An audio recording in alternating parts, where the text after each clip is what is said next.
Hello everybody and welcome into NECC. It is Monday night, which means Valorant. I am Cairo Cast, joined by the wonderful Marks. How's it going, mate? Are you excited for some Valorant?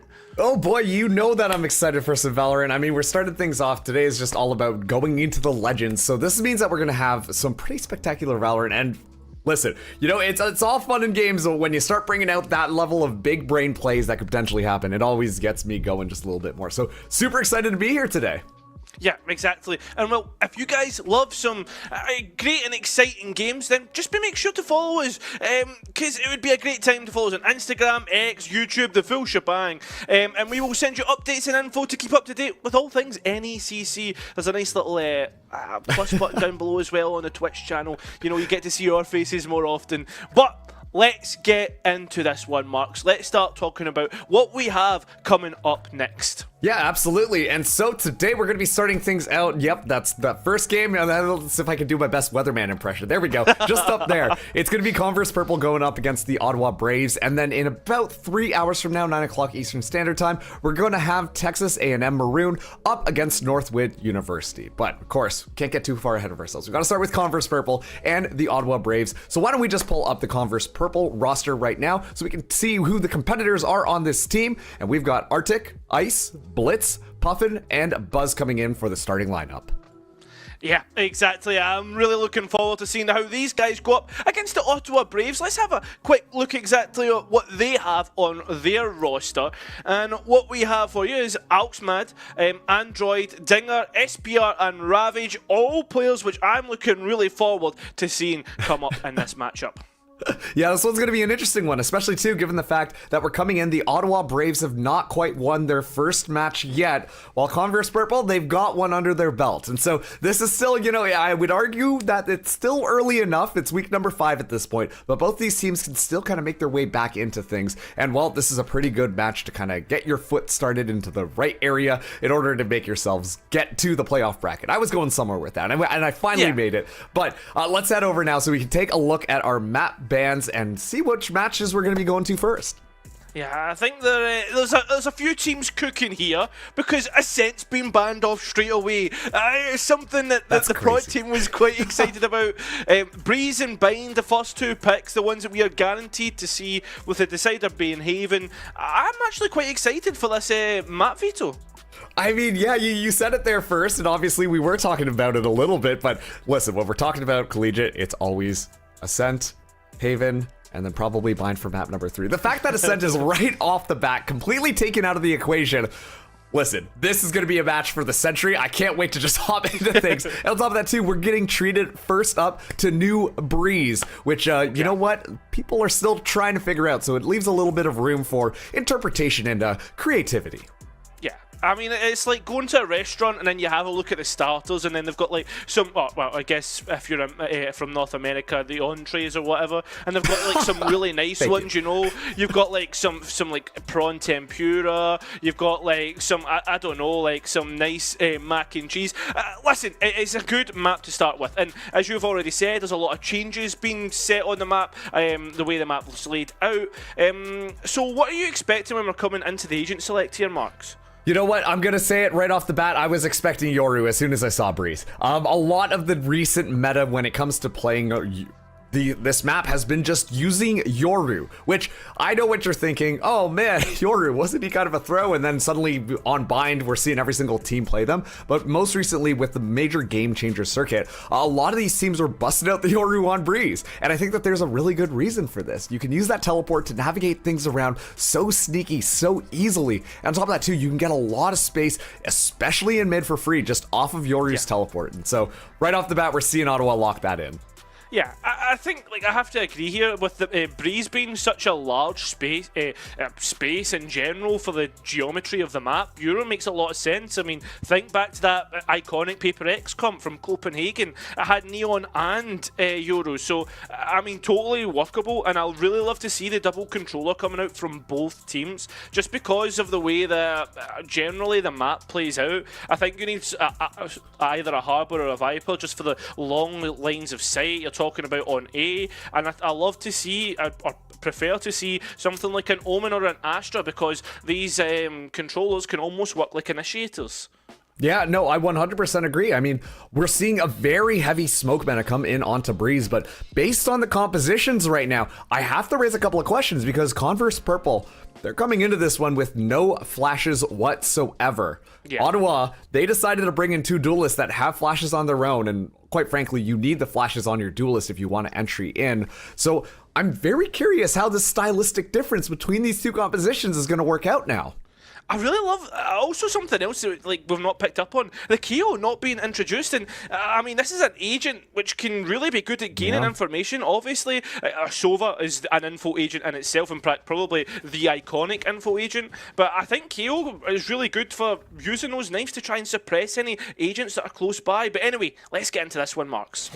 Yeah, right off the bat, we're seeing the Ottawa Braves take a little bit of space on this A side, just using that recon drone to get a little bit of information. But meanwhile, Converse Purple, well, they've already started pushing out of B, and so that's going to give all the information necessary to understand exactly where this attack is going to go. They're more or less funneling them to A. Already we're seeing an A split, first pick being taken, and well, it's still icy at the back of sight. The flank has worked out and it is a 3 versus 3. The only issue is Spike is still down. There's going to be people trying to engage, trying to duel from mid and trying to make A a little bit unsettled. No clear distinctive site hold. Well, that is until that last pick.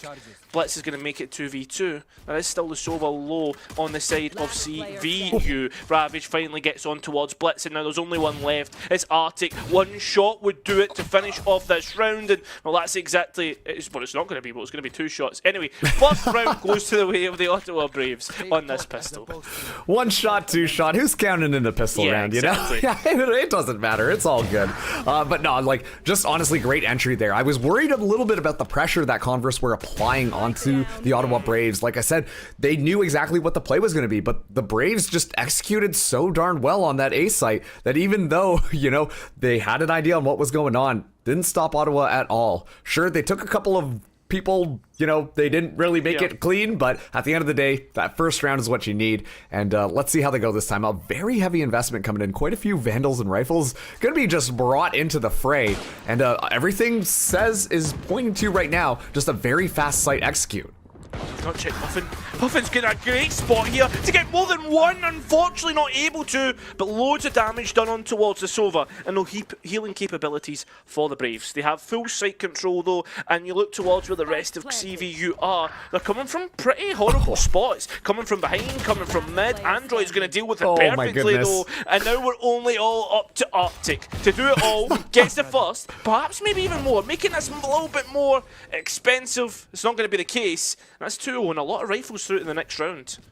Yeah, you know, the fact that that double door now is just one of them is just wide open. Kind of crazy how Android's A is still able to get 2 wall bangs off of that one. Yeah. Usually you'd expect them to, you know, maybe not hide just behind the door, but I guess that's a little bit better than the open there. But yeah, once again, I mean, given the just weaponry that we saw the Ottawa Braves bringing in there, pretty standard stuff. That's exactly what you would expect if you were Converse Purple. Would have been nice if you were able to drop a couple of weapons down, but the speed that Ottawa just engaged in on there, it just made it too difficult for them to be able to do anything. But this is going to be their rifle round. We actually see the Braves invest up into this as well, making sure that all of their members more or less have a rifle. I think I saw 1 sheriff on the board there, but regardless, this time around, the Braves, they're braving new frontiers. They're making their way through mid, and Arctic is going to be the only one who's going to be hanging out up top. See if he gets spotted out here, because that could be really pivotal information. Well, with the drone being reinvested, I mean, that's almost as good as it could be. You've also got the key aggression that we've been seeing the past couple of rounds coming out from CVU. Nice first pick, but at least there's the trade from Android. Yeah, that is so instrumental right now, and Puffin's still in the back here. Was a thorn in the side previously. Does get paranoid, though. This is good for the Braves. It really is, and Puffins went huge, well, should be traded out. That's really unfortunate, and key positioning. The site has been taken. The rest of the players just a little bit hesitant to get in towards site. Dinger, though, will hit the Dinger. There's only 1 player left, and I think this could be a save call if Icy decides, no, going to head straight towards the site. Not wanting to give up the opportunity, SPR will shut it down, and that's a bonus conversion. Yeah, fantastic stuff coming in from Ottawa there. I mean, we were due for a little bit of a change up on their strategy, and to be fair, I actually think that Converse were really trying to adapt themselves to counter what they had seen on those previous rounds. They were going to meet that aggression with their own level of aggression. That a very aggressive push out of A found absolutely nothing. And so it worked out perfectly for the Braves as, once again, they're always isolating down onto the Sova, down onto the Cypher. And quite frankly, right now, Puffin and Arctic, they've got their hands full. I mean, it's so difficult trying to stop the Ottawa Braves from completely moving in there. But, okay, it's going to be back on at the A site this time. I need to see Buzz start to get a little bit more value, find a little bit off some of these entry picks, but immediately can't find anything. Arctic, though, with a nice headshot. I really like the way that Converse were trying to cycle the walls. The Omen obviously TPs through. We're also getting the Reckoning to back it up. Players on site, a little worried about perhaps where that Omen could be, as they've obviously heard the audio and Buzz has dealt with it. This is looking like a nice anti-eco, but nothing to get too excited about yet. A big upgrade coming from that Omen. Oh, Arctic finds the first contact. That's big information on the rotate though. Yeah, they're going to know now that they're moving all the way over to B, and keep in mind, a lot of that Cypher utility is still going to be available. Fortunately, the Sova stuff has been more or less taken out. An Empress now going to get popped here, but this is still a very difficult push for Ottawa. Sure, they do have that high tide and a couple of cascades to work off of, but it's still not an ideal scenario as Ice already finds Android. Yeah, the fact that it's been so expensive ultimate-wise for the Braves, they still continue to take these 1v1s and every time punished, spiked down. Now you've got to look for Alex Mad to try and get active, find something, and can't even do that with the Cypher utility still on the site. The camera's still not being destroyed, so I don't know exactly where Alex Mad is, and this should be an easy closeout for the Braves. And keep in mind, this is before Cypher strips have been upgraded, by the way. I mean, quite frankly, like if we want to do a quick conversation about the meta, as soon as that happens, I mean, the fact that it stops so much of the utility, whether or not it's the Sky, whether or not it's the Rays as well, those strips are going to be something that a lot of people are going to have to turn their heads to. But Cypher has found a lot of playtime onto Breeze, just as that Sentinel agent. And especially, too, you know, when you start getting creative with a lot of those cameras, as a lot of those trap wires, you set up the cyber traps perfectly. It's just easy pickings on your opponent. And finally, we're seeing the economy of Ottawa Braves get stretched a little bit thin. They must win this round if they want to make sure they can buy up rifles into the next one. Otherwise, things are going to start to fall apart. But Arctic goes down first. All that mid presence is gone. I mean, the Sova's been so good. Been able to identify the right Euro clone, but unfortunately not able to win out the fight. Icy at least gets one back. That's the Omen down. And that's also Spike down, which is really unfortunate for the Braves' push right now. It is, but at the same time, they can just isolate the... Yeah, okay, I was just about to say they could isolate the one in the back there and should be able to grab it nice and easy. The last person alive is that Cypher, and look at this, the rotation by Dinger all the way around. Not even going to make it in time because Android finds a nice little headshot to shut down Puffin. Yeah, I was going to say, as soon as they see that the Cypher has got that pick on the back lines, it's going to be an easy switch up towards the other sites. And in general, I think that was a fairly decent round, but most of it's been gunfights, I think. There's been nothing, I would say, has been a true outplay from either team. Yeah, and that's the thing about the Braves composition, right? I mean, sure, they bring in that double controller, they're setting up their walls, setting up their smokes, but at the same time, you saw that engagement on the last round. Android and Digger going basically hand in hand, just beside each other, making sure that they're effectively swinging off each other. And so when it comes down to just the pure gun mechanics, the Braves look really good right now, and that's the reason why the scoreline is 4-1. Converse Purple, I need to see a little bit more creativity with that util. You know, use those mollies to really deter some of these pushes, open up some more gaps, and you're going to get positions where you should be able to actually win some of these trades. 100% agree. Spike's gone down for absolutely free. I mean, there's been little to no util hit. Dinger's at least able to get one on the luck. Traded out though. We'll get an advantage for the defense. And now they've actually invested the Reckoning. This is now looking like it's going to be a defender round if Android can't pull off some sort of heroics. It's planted for them, but the walls should be a little bit too difficult to deal with. Maybe not so. Heals back up, but Buzz is there. The Op going to get through to the next round as well. And a big round to win out for Converse Purple. And just based off of that last round, I have to raise the question on whether or not Converse Purple, maybe they just feel really confident in their retake ability. Because they're holding on to a lot of their utility for that late round.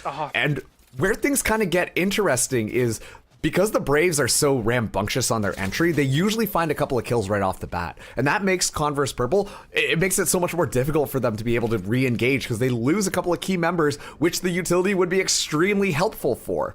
So I'm starting to think maybe they're just very confident on the retake, but still, you know, Cairo, I would still like to see some of those snake bites come out a little bit early, like space them out a little bit, make it a little bit difficult for the Braves to be able to just walk in.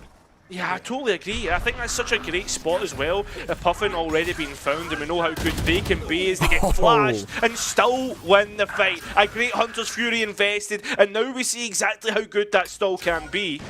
And the Neuro Theft just pinging away where those attackers are.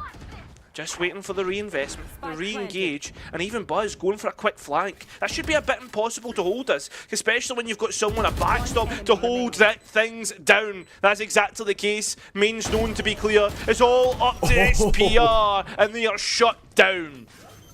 It was a good attempt there. I mean, at that point, you know, the wave that is Converse Purple is just kind of flooding all over site, so there's only so much you can do. Able to at least get one headshot, get another ultimate orb online, and, well, Converse Purple, I mean, they had to invest quite heavily there. We saw the Dimensional Drift, we saw the Hunter's Fury as well. I mean, everything just kind of thrown into the mix just to make sure that they continue this advantage. And quite frankly, Ice starting to heat up a little bit more as well, doing a fantastic job at getting that spray control and finding a couple of initial picks. I mean, the Ottawa Braves, they just look like they're not looking the right way in some of these gunfights. And that's surprising given the fact that in the first 3 rounds, they looked like they were always looking exactly where they needed to be, like it was some sort of crazy sixth sense. But this time, they're on a little bit of a save, Cairo. You'd expect it to be after a few rough rounds, and Buzz already getting things opening, getting rid of Dinger, and that's usually the luck duelist as well. So with the pressure being put on towards A main, this should be a fairly decent read, and it is going to be Buzz rotated over towards A. Yeah, they pick up that ultimate orb, they drain out a decent amount of utility, at least from those A defenders, but most importantly, they get the Hunter's Fury online. They have an idea where that Cypher likes to play, and so at this point, I have to question whether or not they're just going to try and fish out the Cypher using that Hunter's Fury, clear out the back of the site, and make sure that that engagement still works out despite the fact that they're down 1 duelist. Things pretty even. Remember when it comes towards the standings, both teams aren't in the greatest of spots, so this is a must-win fight, must-win map. Android wins out against Icy, and we've still got Buzz hanging up above. The Angel of Death, perhaps, looking to get more. It does so. That's 3 on the round. There's only 1 player left. It's up to SPR once again. And towards mid, nothing to find. The spike down, and it makes things even more tough. I think there is an upgrade on towards a rifle. Buzz unfortunately drops at the wrong time, but will still drop SPR at the right time. 4-4, things all even. Yeah, I mean, obviously, we can talk about the hero play coming in from Buzz. A no-scope with the operator. Nice close up and personal. Don't have to aim if you're sticking the barrel right into their body. But fantastic stuff coming in from Converse Purple. We're starting to see some of these players heat up now. They looked a little bit shaky at the start, but now they're landing their shots. A lot of utility getting used right off the bat, kind of like what I wanted to see. And it really messed up Ottawa Braves. They weren't sure where they wanted to come in, and it looked like their attack was slipping a little bit. The aggression, the confidence that we saw from the Braves has really started to slow down. I can see that totally. I think as well, like the fact that they haven't, or Ottawa haven't really been able to. Whoa! Surely not a second. Ow! Oh, thank goodness. Got a bit too excited, bit too preemptive. But yeah, I think it's been mostly these post plants that haven't been working out for the Braves. Mostly they've been able to get out of sight easily, but they've not really been able to capitalize upon that space. This time around, it looks like they might be trying yet again to go in onto B. A Reckoning getting invested right off the bat will dislodge people, but Arctic can't be stopped. Oh, I don't think CVU can be stopped at this moment. The momentum at their back firmly. Android trying to make an entry. And unfortunately, they're found out. And it's again, as you say, previously about the engagements, it just seems as if there's not the right information needed for when they go to take them. Yeah, I mean, they looked scattered there. I mean, heroics, by the way, coming out from Alex Matt just at the beginning there, trying to find something, but it felt a little bit discombobulated on their entry. I mean, one person drops immediately, then they rotate around, they're not checking their corners anymore, and it just kind of falls apart for them. So they get easily dismantled on site by Arctic as well as Puffin. And that used to be the comfortable duo that you wanted to push into, but they're saying not today. The Converse Purple have now taken the lead for the first time on this map. I think it is just going to be a full 5-stack hit A. That is the case, but Buzz is going to stop it. Still has the dash to get out. Even the Hunter's Fury invested to try and dissuade, try and stop me. You've got to be worried about Ice. Close up and personal. Trying to make this personal. The upgrade's trying to get found. I believe that was Super. Just trying to look towards it. Yep, has found a rifle. And Icy's still in the cove. There's not even an owl drone invested to try and clear it out. It's going to be tough here, especially only on a Sheriff. Yeah, it's impossible. SBR tries to make a dash towards the other side, but already they've been tagged out and found by Puffin. All alone, in the back lines, 3 players hunting them down, and they will eat fine tonight. I love what I call it the ant strategy, where you basically just make 3 big bubbles because of your smokes, and then you just slowly inch your way forward until you're basically in front of your opponent. And the fact that Buzz also has a shorty too is going to make sure that, yeah, there's no way that you're walking away from that ant. But a very interesting strategy coming out from Converse Purple, but quite frankly, Cairo, at this point, it almost looks like they're toying with their food. Obviously, that last round, Ottawa Braves, not the strongest buy coming into it, but they still should have been able to just find a little bit more there. They just got completely overwhelmed by Converse Purple. And so as a result, we're seeing one Guardian come in amongst all these rifles, and they really start to have to check Buzz, because Buzz has been astronomically important for this squad. Ravage was so far up mid, by the way, following the cascade, punished for it. Euroclone's been sent in, but nothing really at the back of it either. They're already the reckoning to stop anybody getting in towards site, and Ottawa Braves have been dissuaded by that. Yeah, I mean, they're backing off, and that, to me, says a little bit of just, like, a lack of confidence. They're playing a little bit more scared right now, versus when they first started, when they were playing nice and confidently, pushing in very quickly. And now just a couple of pieces of utility, and it's really just making that so much more difficult. They're trying to find 1v1 fights, and sure, sometimes they'll find them. Actually, it looks like they find 2 this time around, but it hasn't been working out traditionally for them. It hasn't, but they've found a way in, a foothold. But for some reason, Converse Purple don't realise what they have. The spike, the most important piece of the puzzle. Puffin low, and wants to place that Cypher cam. That's gave audio information towards the player that was in tunnel. And they look to try and change things through and TP towards the A site. This is great, especially with plenty of time to set up a great post plant. Oh, but look at that positioning. Oh, SBR just in the right spot. Can peek out there, but the body gets spotted out.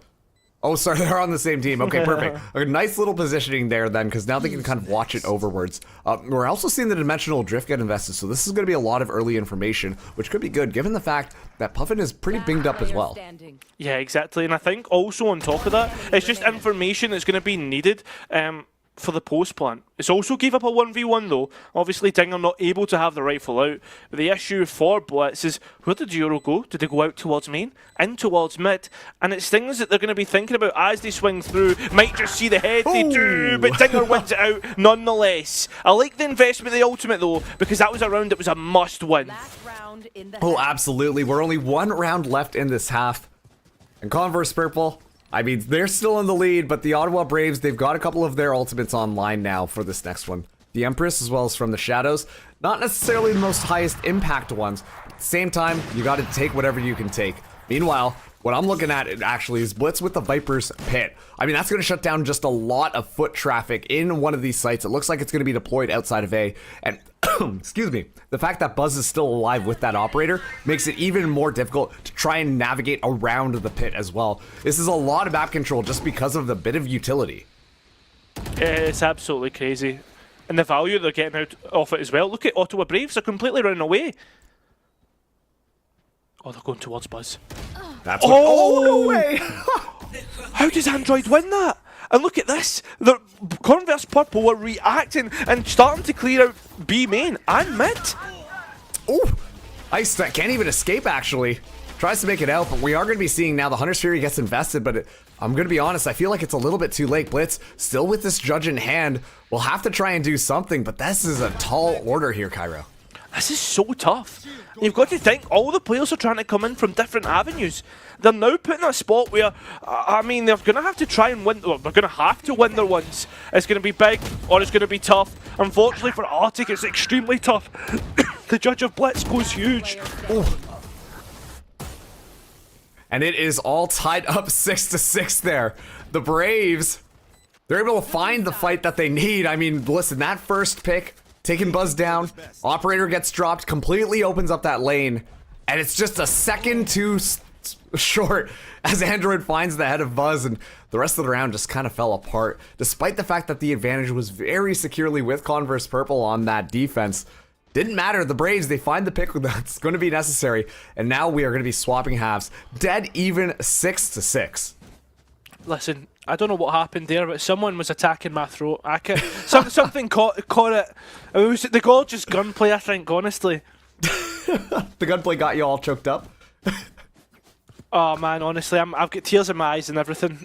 But the good thing is we're now switching things up.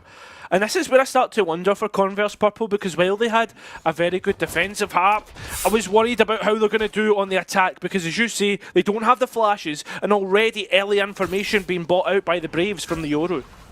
And if you just think about how this composition works, I mean, the Braves are going to be pushing out very aggressively with those double duelists and then immediately retreating. And that's going to drain out even more utility from Converse Purple to try and make their way on, but off the Viper's wall, they get that spike down.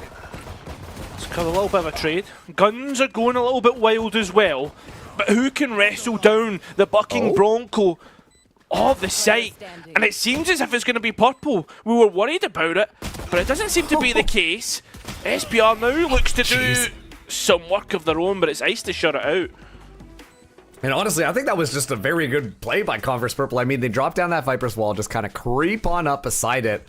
And then immediately, whenever they were finding a gunfight, they had 2 or 3 members also shooting their classics in the right direction. And they were able to isolate the Ottawa agents just one by one, make it a lot easier, especially on those pistol rounds, to just win that one out. And so, we get to see Converse Purple. They take their first pistol in this map, and it's not going to be as rambunctious of a buy-up as we did see with the Ottawa coming in there. Yeah. But we are going to be seeing Buzz bring in a Vandal, and if Buzz continues to shoot heads, this could be good. Already Ravage is down. A little bit too aggressive, I'd say. Ravage tries to play off of the smokes.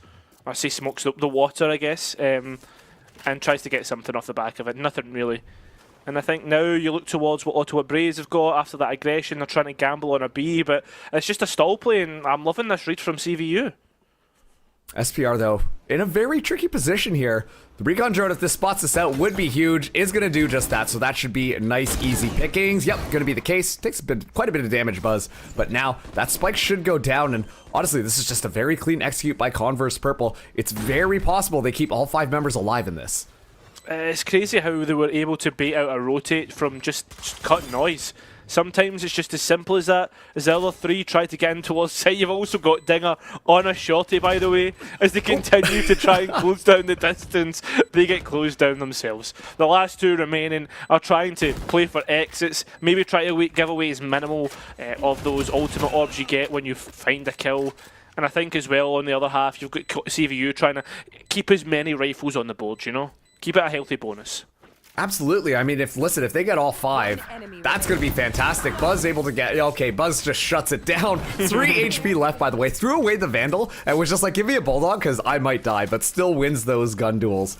Just, once again, fantastic stuff coming in from Converse Purple. I love this Viper Wall getting set up onto the site because it just isolates the site to just cut it in half, basically. And then you know exactly which angles you need to clear, you know exactly where you need to be walking, and things just are a lot more simpler. You don't have to worry about the vast expanse that is Breeze. And so it's a very clean round from them. And yes, like you said, they're going to be taking that bonus into the next one, while the Braves, they're buying up, but it's not looking too pretty, Cairo. It truly isn't.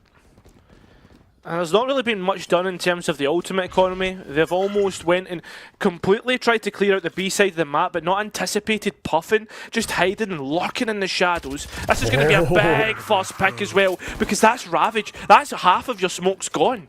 Oh, it's so good, though. I mean, Converse Purple, like I said, Ottawa Braves, they have to play a little bit more aggressively just with how their composition is built around. And every single time Converse Purple have been anticipating this. They've set up traps in order to deal with these overextensions, and they always find these gun duels just like that. It's another free kill for them. It's crazy how simple the game plan has been on the attack, and they've punished every avenue of opportunity. You know about SPR as well. And it's just continuous spam. Oh, that's terrible. And now you've only got Android, who thinks this is going to be the site exec, but the players are going B. Yeah, I mean, that's just a smart call by Converse Purple. Bring that spike all the way around, and then now we're seeing all the traps get set up. An excellent angle by Ice here. Might be able to find it. Will do just that as Converse Purple. That's now 3 rounds in a row. They can pick up all the rifles they need, because this next one, their economy is going to be looking nice and solid. Yeah, I mean, it literally was as simple as it could get, and that was the rifle round. The Braves just gifting pick after pick. 100%. And now, you have to question things about how the Braves are playing this defense. Given the fact that Converse Purple are really playing the time down, maybe we need to see something similar here. Just play very conservatively. Wait for them to go into you. Get on some of those rattier angles and just see what you can get instead of trying to push up there, because every single time they've pushed, they've just gotten punished for it. And it looks like this time around, it's going to be Android moving forwards. Oh, though. Gets that first pick onto Blitz. Something different. Making it a little bit difficult. The player's still holding it down. Oh, no boys, this time goes and shuts it down. There's FPR in the corner, gets one of their own, but that's all it's going to be. A little bit of pain, it'll subside, and the players are going to go elsewhere. It looks already, though, Buzz... Oh, it's not even Buzz, it's Sova, Alpha Arctic, is looking to stay around. I think try and maybe keep the fake going. But Ravage finding Puffin's going to change things up here. Yeah, the fact that Marshall finds a headshot in basically close quarters up there, that's kind of huge. On top of that, too, the rifles should be able to get recovered, so Ravage will have this Vandal to defend. As they slowly move on to site, look, Ravage, unknown about a blade, slowly but surely lining up against the shoulder blade and finds it, pierced right in towards the back. Now it's Ice to try and do something, and it's another anti-eco on Breeze. Oh, man. Nice little thrifty round coming in there. I mean, listen, I said that the Marshals, I don't know about those ones, but prove me wrong. The Ottawa Braves, they use those Marshals and are able to find everything that they need to. I mean, those were really good picks by Android to start off the round here. Using that Sheriff, finding a couple of instrumental picks, and then just being able to throw the attackers to the other side of the map. You get your own rifles. Things are looking nice and pretty. Now, moving into this next one, Converse Purple, they do have 3 ultimates walking into this one.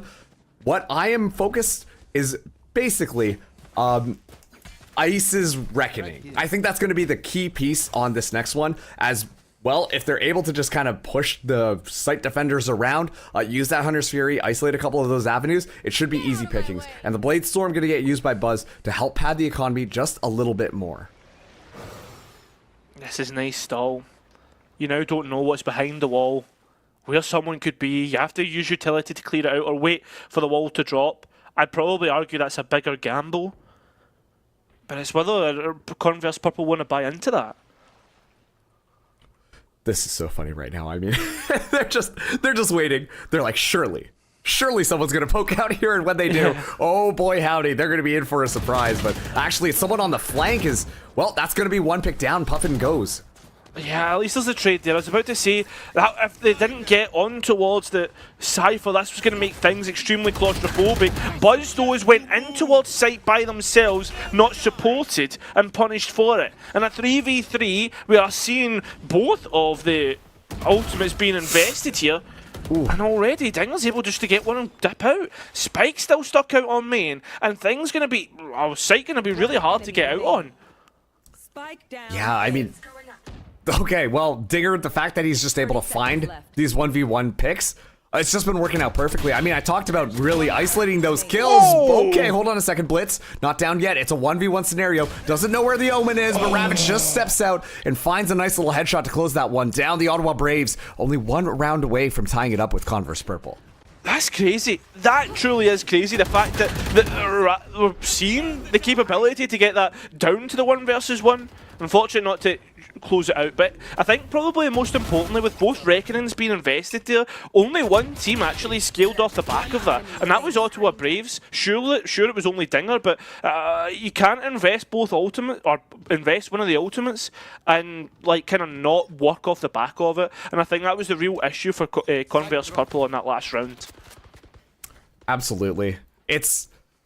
So, okay, I gotta talk about this because I do genuinely feel like they continuously just swing out and try to isolate a 1vx fight. Yeah. When it's Dinger, usually it works out. When it's Android, it usually works out. But that's why it's been so effective having Converse Purple kind of play more trap plays, because that way they make sure that they're not just getting a kill for free, and Buzz has to back off of that one after shooting the decoy. They gave themselves away. Ravage might have gave themselves away though with the way that the smoke travelled to that spot. It's whether Puffin has realised this though. And the players slowly make their way out. No, they haven't. And Puffin hasn't even realised it either. Ravage finding 2 big kills. The rest of the players trying to get out. It will be 3 and the spike down. It will also be all even across the board. And Ottawa Braves really needed that one to punish Converse. And listen, with the style that they're playing, as we do get to a little bit of attack time out here, you know, they have to be playing nice and confident. I mentioned this in the first half. It didn't look like they were really feeling good. They weren't as confident in any of their shots or anything anymore. But with with how these last couple of rounds have went, you know that the Ottawa Braves are feeling nice and crispy, and that's got to be a little bit concerning if you're Converse Purple. You got to make sure that you're not giving up more of these opportunities, and so I think that this is a really good time to call that timeout. Make sure that we're cooling off, make sure that we're not playing overconfident or overheating or anything, so that we can play nice trap plays and really just punish how the Braves continue to play. I think is, well, this is such an important map for the Braves. You've got to think this is their own map pick, and if things go wrong off the back of that, I mean, how do you bring yourself back for the next map? Sure, it's Bind, and it's one of the maps that is fairly common within the repertoire of all collegiate teams, but it's still your opponent's picking one that they've said, hey, we're the we feel as if we're the better of the 2 teams for this, and we're going to pick it. Yeah, and once again, Ottawa Braves this season haven't found a win just quite yet. And so if they pick up this first map, which once again, this is their map pick, and so you know that they should be a little bit more confident on it, but if they can get that momentum going and really feel like they can get a win, then this could be the first time that they actually get that. Converse Purple, meanwhile, they have tasted victory before. You could tell that they were getting a little bit lax on these last couple of rounds. Let's see how it goes. Dinger ready to engage. Oh, again, it's just a complete mowing down. And straight off the back of that, you can now scale onto site with an advantage. The Hunter's Fury is trying to dissuade anyone from peeking out, getting too aggressive, and I believe that's at least one pick. And the Vipers put invested off the back, but SPR in the right spot, shuts it down, and now players can get on towards the spike. The Cove invested, players trying to have to get out from the side of Converse Purple. They need to try and shut down anyone getting on towards the spike, and they're doing that. Puffin playing behind the wall, and has the Cypher ultimate to play off the back of. Do they realise where Puffin is? They're trying to spam out main. I don't think they realise where the Cypher's lurking, and won't get one. The second completely in the open, and Converse Purple able to navigate a really tricky situation. Oh my goodness me. I mean, that flank coming in from Puffin was so key. That was the key to success for that round for Converse Purple. I mean, obviously, Dinger walking out. They get a free kill off of that one, and then they just kind of flood in, but quite frankly, the retake from the Braves was looking pretty crispy, and just that one little flank coming in, then suddenly the neural theft activated. It just gives all the information away. The gig is up, and just like that, Converse Purple, they take a much needed round trying to slow down the Braves, as we see that the Braves are on a little bit more of an eco buy here. Oh, no way Dinger just tried to do that. I think they must have thought it was going to be an A play, and off the back of that, there's also been the high tide invested on A. This is crazy stuff. A Hunter's Fury invested as well, and it seems desperation from Ottawa Braves. Yeah, I mean, Desperation is the key word there, because on top of that too, we saw the same type of Omen play just up top, but this time Converse Purple were just ready for it. And now the Braves are just down to 2, but an excellent opener from Android. Android trying to become the raid boss, the key to unlocking this site. And look at this, the fact that someone's tucked him cubby. Here comes Buzz to swing off the back of the contact, and now it's up to SPR. Full HP, all the util they can need, but unfortunately not the skill that they needed in the right moments as 2 players peaked at the right time. A truly impossible task. 11-9, and Converse Purple looking to convert this one. It was only a matter of time before Buzz was going to start popping off again, and after that, I mean, that flick was something else. They're going to be writing about that one in the history books of NECC. Unbelievable stuff, shutting down Android, who was starting to heat up as well. And that just makes that last eco buy feel a lot more painful. You can look at the economy of the Braves coming in with this one with a Bucky, with a Guardian, and the rest are going to have rifles. It's not ideal, but let's see what they can do off of this one. This time around, though, not going very aggressive. The Reckoning going to be activated right off the bat. Converse Purple ready to go. Yeah, SPR still on the A site. Obviously thinking this could be a fake, but it's no fake at all. All the players are still out on main though. Players isolated on the fights. At least Artie gets a trade back through the spam. But this is a bit tough. Players are going to try and go towards A, but you've still got SPR and mid looking to cut off the rotate. This is going to be a big fight here, and the players aren't even looking the right way. SPR at least gets one onto Blitz, and this is all known about. Oh, that's such a huge pick for Ice. Now they don't know whether or not the spike is moving all the way around. Now they have to watch the flank as well. The Braves, they can't play as aggressively as they would like to. Be seeing the the Cascade get utilized in order to generate a safe passageway, but Arctic gets that spike down. It's 2v2 now, Cairo. Yeah, it's the only perfect part about this. Both players are playing together. The Harbour Utah will be coming back up with the high tide, etc. On the flank. Yeah, exactly. One to think about. And if the players don't realise exactly where Dinger's coming from, a big fight to be coming through, the blind side available, do they use it? They don't, and they just face a big fight, one out. Ravage decides to smoke the spike. They don't know if they're on, they don't know if they're away. Peeks out from the smoke, perfect, 1 versus 1, and 1 smoke still available. Remember, there will be the key identifier with the glitter if it comes out, but not needed. Ravage will convert the round, and a big round that is for the Ottawa Braves. Oh my goodness, all the way down to 1. Oh no, and on top of that too, I was just about to say that is such an important pick. Taking out the Sova is a lot more important than taking out the Harbor at that point, because those shock darts can be so clean at just sweeping up the site. And the Ice just, hand was absolutely forced. Ravage just ready for it. The game sense, after getting it to half, sticking it a little bit longer than walking out of that dark cover. And it works out perfectly.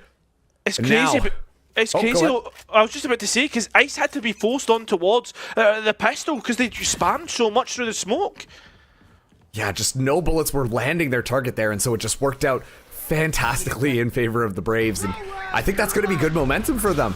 We're going to be seeing right off the bat, okay, Arctic using that Hunter's Fury, not able to find any kills, but Buzz is already down. Yeah, a few of the players have dropped. And as they try to come out on site, Puffin and Ice have found a way to make it work. Unfortunately, that though, Dingo! I just saw it. You seen it happen there for a minute. Puffin nearly getting the spray transfer, but another big round. And now it seems as if Ottawa are rolling with the punches and getting that momentum at the back. Yeah, it's looking good. Tied up 11-11. Somebody make a wish somewhere.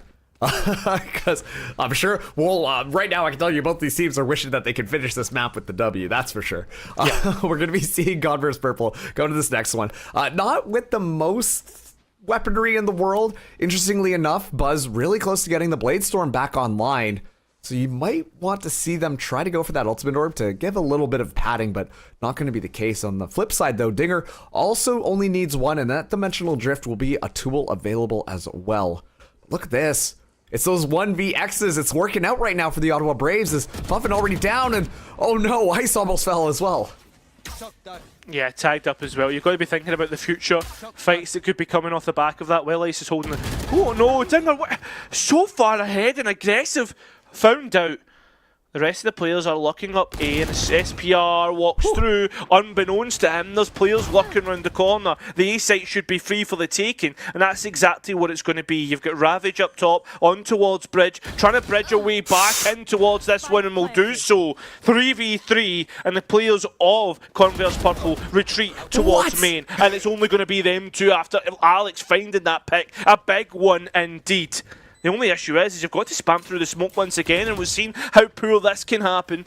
The drone did find out exactly where Alex Mad is. There's still some util to play off of. Alex Mad looking to try and get out and get one, but can't. Now the players have to try and get out of the smoke. The glitter going up. That means the smoke is dropping. And with Android out in the open, it'll be easy to convert. After such a great start as well for the Braves. Match point. I mean, listen, the last two agents alive, it's a Viper and a Sova. That is hard to play retake into, because at that point, sure, you want someone tapping the spike, but quite frankly, you just need to run them down, because the problem is they can just stand back and use their lineups, make sure that they just burn the clock down, especially too given the amount of time that the Ottawa Braves had left. They already had burned a little bit of the clock, and as a result, the pressure cooker was just steaming to no tomorrow.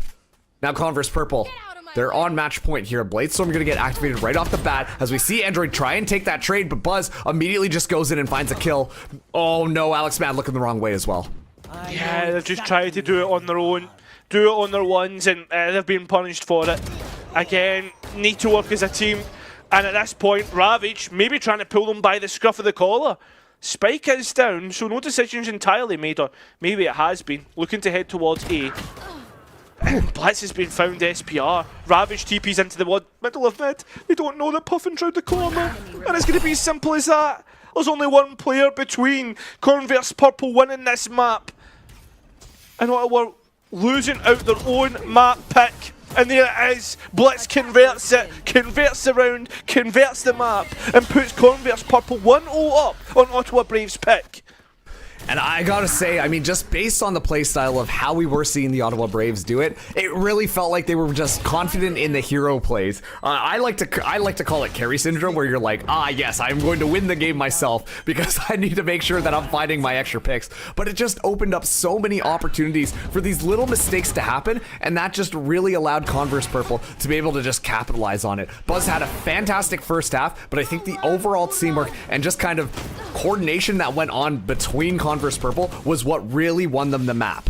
Yeah, I really like the synergy between the two duelists of the Euro and the Reina, and it's unfortunate that that wasn't the one that pushed it over the edge, you know? You're looking towards that and thinking like, oh yeah, the flashes are going to be able to get them over the line, the way that Euro sometimes works like that second duelist. But that is what it is, and I think now you've got to be looking towards bind. Both teams know how to play it. It's about who's going to be better on that map. Yeah, I mean, obviously we had new Breeze kind of come out here, and I guess we could also call it new Bind, if you will, just because they moved some things around, but that felt like it was so long ago at now that. So, you know, it's just Bind at this point.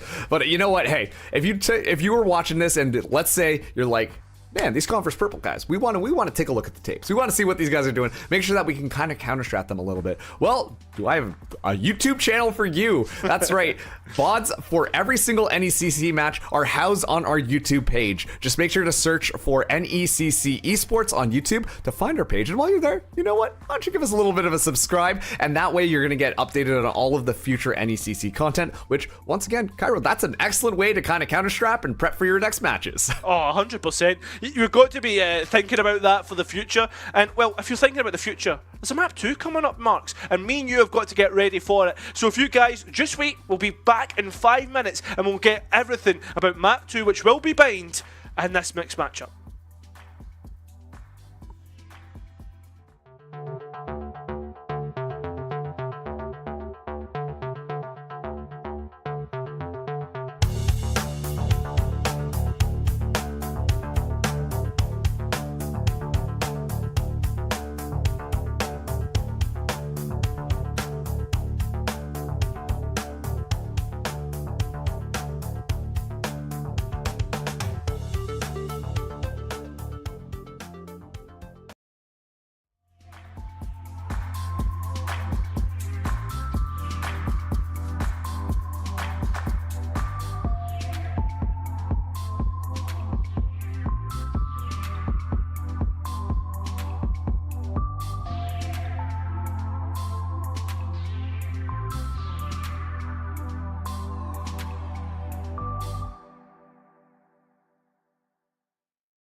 Hello everybody, welcome back to NECC. Monday Night Valorant is what's happening. I'm Cairo, joined by the wonderful Marks. Marks, we've already had one map played in this first matchup. How did it go? I mean, it was a very interesting one. That's 100% sure. I mean, it's Converse Purple going up against the Ottawa Braves, and you know, it felt like it was going one way with just the amount of gun duels that were kind of happening, like you said. This was on Breeze, which was Ottawa Braves' map pick, but at some point, Converse Purple, they just kind of figured it out. But even though I say that, I mean, it was extremely close all the way to the end, just a 13-11 to close things off. And once again, in the grand scheme of things, Ottawa's just looking for that first win right now. While Converse Purple, they found one already, but yeah, you'd want to get a second one just to help climb that ladder a little bit. So next up, we do have map number 2, which is going to be a bind. And this is Converse Purple's pick here, Cairo. Yeah, this is a map that they've said, look, we feel as if we're the better of the two teams to come into, but the interesting thing about it is bind. It is a map which generally is thought to be in every team's repertoire when it comes towards the collegiate scene. So I don't know how much of a personal pick it truly is when we actually play it. I mean, I kind of agree with that too, because you see a lot of players just have a general idea on how they want to go into it. And usually when we see these players try and pick this map, it is one of those like, you know, we think we can do it just a little bit better than you can. And I'm curious to see whether or not that's actually going to be the case. I mean, you have to imagine that Converse Purple are pretty confident coming into this one. And I'm curious to see what the agent compositions are like. I mean, already we're seeing very classic stuff, but I imagine my boy Cypher going to be back into the mix. Ooh, interesting with the Sova. Not an agent that I think we see far too often. No. I think in terms of the initiator front, I'm used to seeing more of the Sky. So I feel as if, like, I mean, you've got like one of the core 3 agents, as you said, with the Brimstone and the Raze and the Viper coming through for CVU. But that Sova's really interesting for me. Yeah, I think it is really interesting, but at the same time, I mean, yeah, okay, Yoru's coming into this one. Thank you, 100 Thieves Sentinels, for making sure that Yoru's always going to be locked in on Bind, but with how Dinger has played on the previous one for the Braves, I'm not surprised at all. I'm curious, though, how the rest of the team are going to be playing around. I mean, we're seeing, once again, Alex Mad go back onto that Sova pick, but the last two are kind of a little bit more unknown. So I'm genuinely curious what they're going to pick. Yeah, I am too. I mean, Sage isn't too bad either. You've got to think of the stall that this agent provides. As for the last, I mean, my head's at a pickle because, I mean, I want to be seeing a lurker agent. SPR was playing more of the Harbour last time and is going for the Reyna. So it's going to be a solo Brim. Not too sure who's going to be the real lurker on this team either. Imagine probably Dinger because they were doing it last time. But this is a real interesting lineup coming through here from the Braves. Yeah, I mean, at this point, you have to question, you know, this might just be a comfortable pick for how they want to play things around. Obviously, we saw something pretty similar coming from this squad, compositionally speaking, but it is kind of surprising to me to see Android swap from that Reyna role onto the Sage role, because, you know, Android was really able to turn it up. I mean, was the top fragger on the Braves team the last map, and, well, onto that Sage, you lose a little bit of that firepower, especially, too, with Reyna's kit being so based around finding kills. Regardless, we're loaded into the map now, and let's see the Braves start us out on our defense. Something that I don't know if it's been the same over in NA, but something that's been starting to brew here in EU is actually bringing the KO in towards the comps, playing a little bit of double initiator, and a lot of teams are finding a lot of success out of it. The defenders half's a little bit less effective. But I was wondering if we were going to see something on the initiator front like that. But I mean, they've gone for a solo initiator of Sova for both teams, and it's something which I truly think won't be as effective as perhaps someone else like the Sky. Yeah, and right off the bat, actually, Alex Mad going down there. And great positioning here. Dinger's also able to find yet another one. And already this 1vx duel is working out perfectly for this team. It's been a real fast and furious start. The only issue with that is, with engagements not gone their way, Spike stuck in the middle of sight, and Ice has to try and smoke their way out, or even just play for the Cypher that's going through Hookah. They're smoked off, and they can't make any noise. Dinger has found out exactly where Ice is. The swing coming through from Super. There it is, with players low on HP. it's going to be an easy one for Ottawa Braves to try and navigate. I mean, they navigated it by just kind of throwing their bodies forwards and found a couple of headshots. I mean, it's that level of aggression and confidence that, once again, that seems to be the name of their playstyle completely. And to be completely honest with you, Converse Purple, they should understand that at this point. They should play a little bit further back, set up some of those traps that we saw, similar to Breeze, you know, when we saw like all 5 members watching that one avenue, make sure that if anybody pushed through, someone was going to be able to find the kill. They were just giving up too many opportunities, caught looking the wrong way or not with their guns out, and the Braves are going to capitalize on that every single time.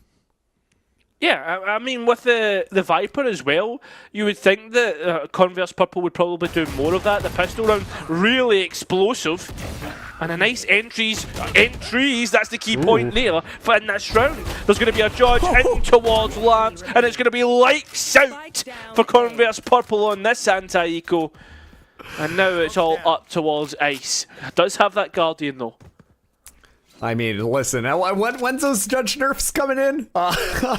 Could use them if you were Converse Purple on this round, but just excellent positioning there. And, well, I mean, I did say Android on the Sage. We'll see about that one, but still fragging out. The Battle Sage is fully activated here, and even though it was a couple of kills coming through, it was just so fast. The response was lightning speed from the Braves. Excellent little crossfire there, just shutting down anything that Converse Purple were putting together.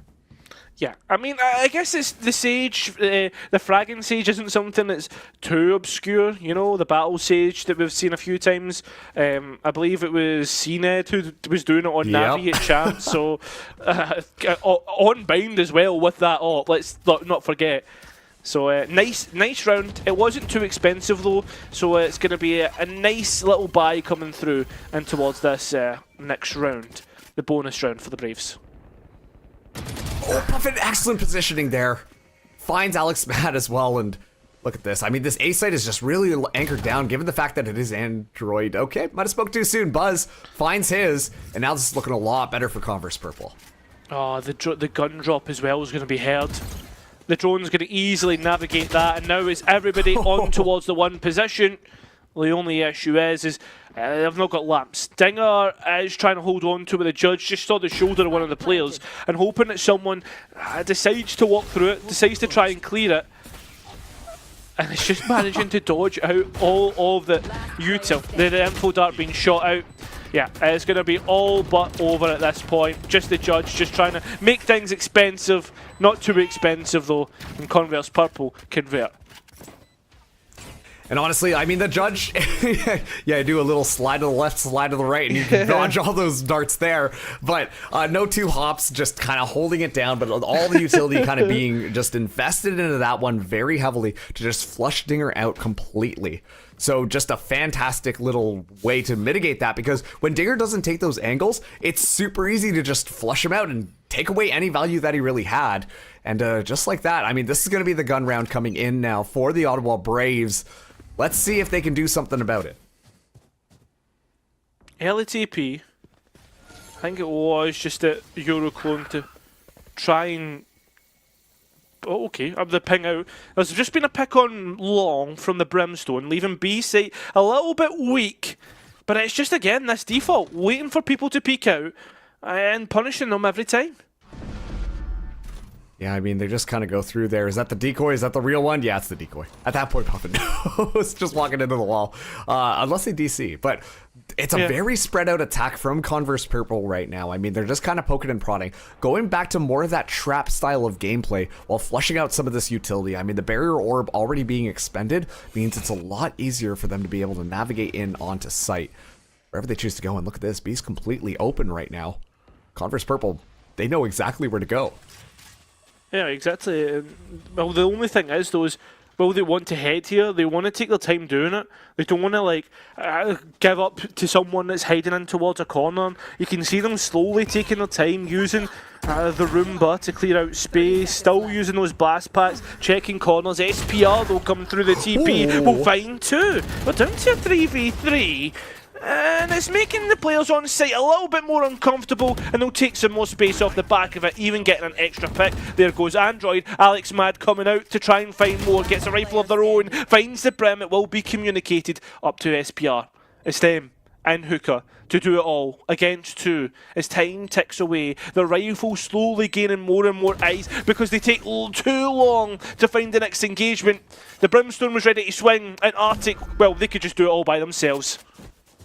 Yeah, just once again, very clean there. I mean, you did say that it did get a little bit frisky there, and it really did. I mean, the Braves were trying to just isolate them, make Converse Purple feel uncomfortable on site, but they just stuck together. And sometimes that's all you really need in order to make sure that you win out that gunfight.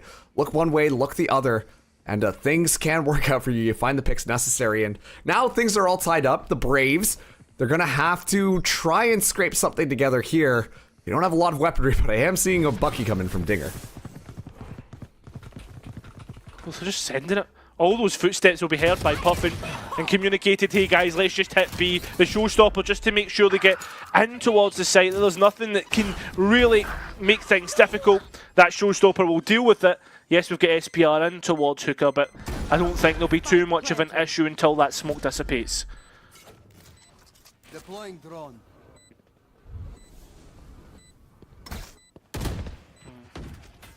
Prepare for hellfire.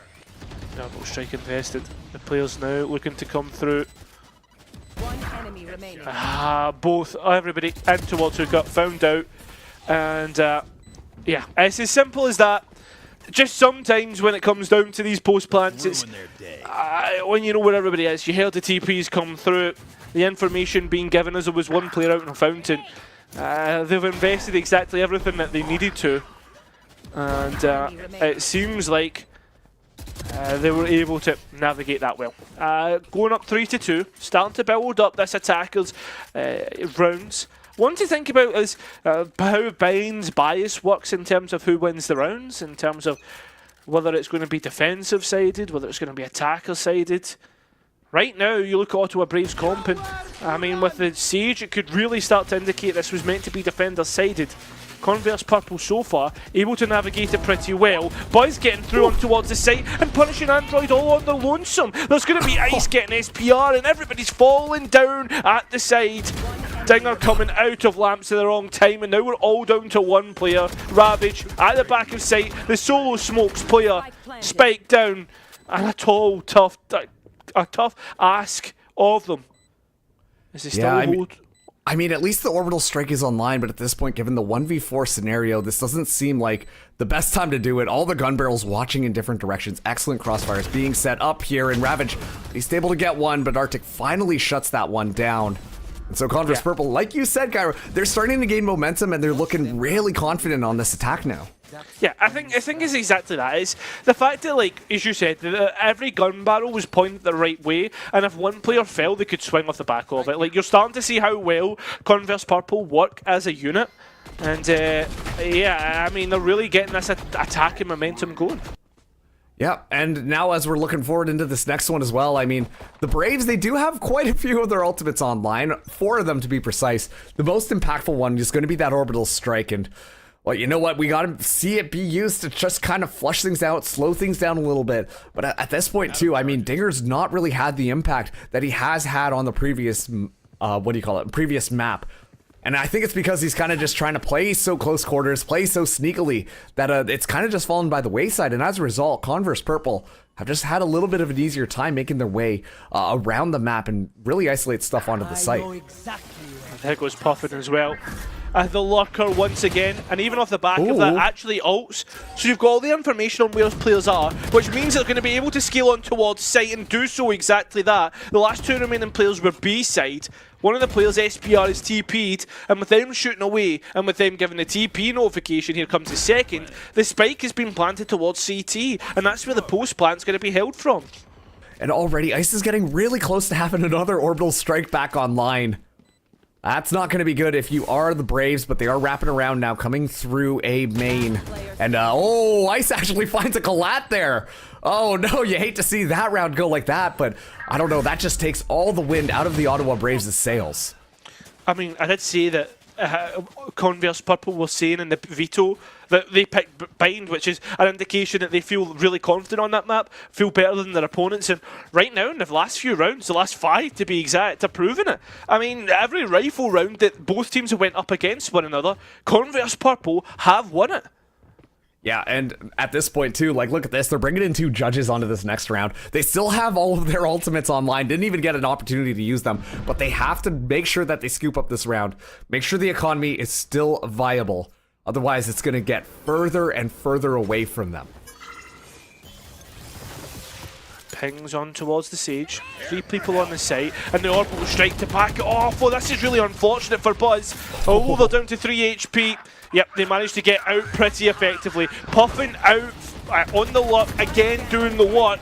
And players just being found left, right and centre. This is chaos. Dinger's invented a dimensional drift. Tries to get the shotgun working. Not going to happen. Puffin being held by a one-way. Buzz out of showers. And remember, they were very, very low on 3 HP and just saw the head of Ravage.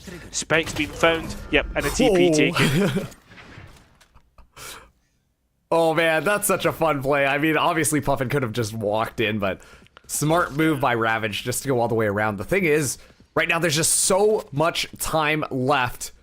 And yeah, look at this. Gonna take that spike all the way back over the A side. We'll have plenty of time to really get that set up and the spike down. This isn't over for either of these sides. And once again, the Braves, they didn't really have the weaponry to make this round work. But you know what? The judge, a couple of surprises will do just fine.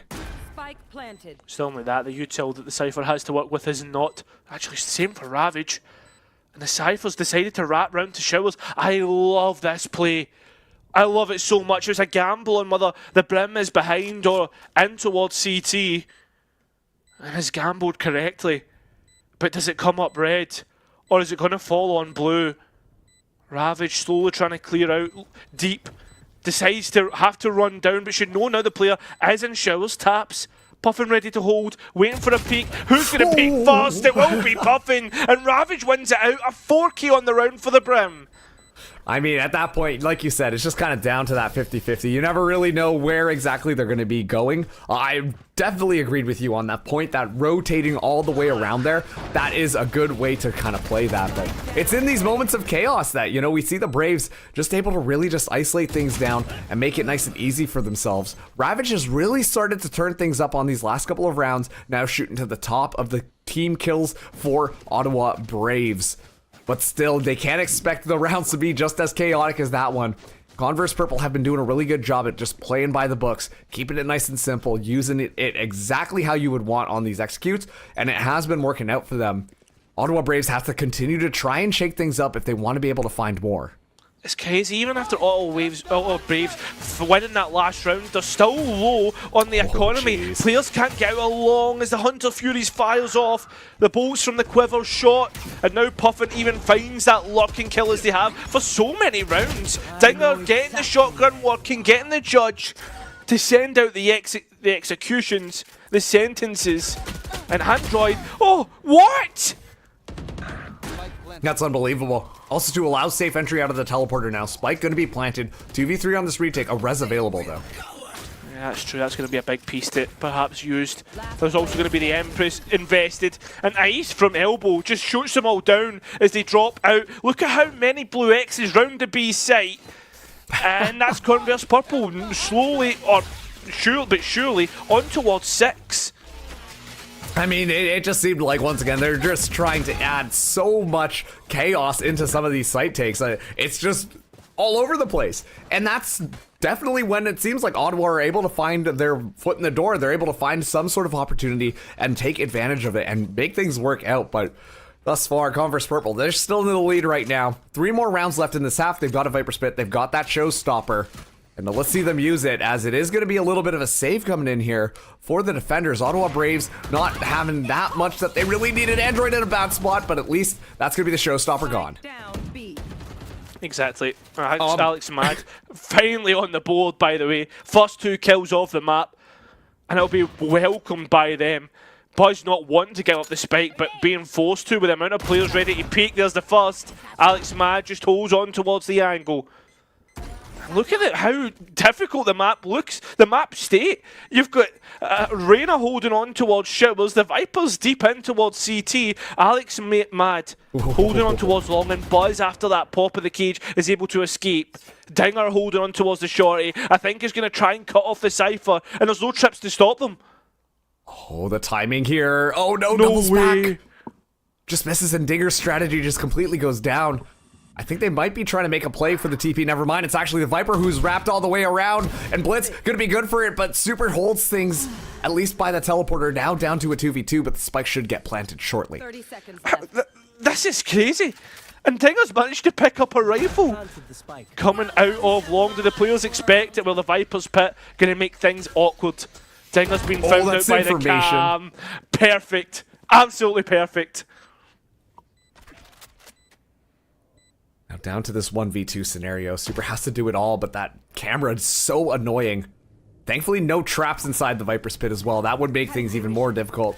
It's going to be one Lear down, only one Lear left. And the spike is taken down very quickly, Cairo. It is that. With both players able to hold a crossfire, say we see Blitz fall. I mean, you can just rely on puffing, and that's exactly the case. Such a great player on Bind. The fact that their luck kills have been so punishing towards Ottawa Braves, almost effectively playing for a 4v5 from the 1 minute 15 second mark for so many rounds.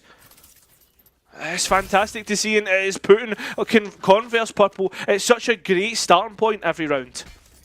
Yeah, it really honestly is. And I mean, it's getting tough for the Ottawa Braves in just the grand scheme of this map and this grand scheme of this match, because right now Converse purple ready to send the Braves home.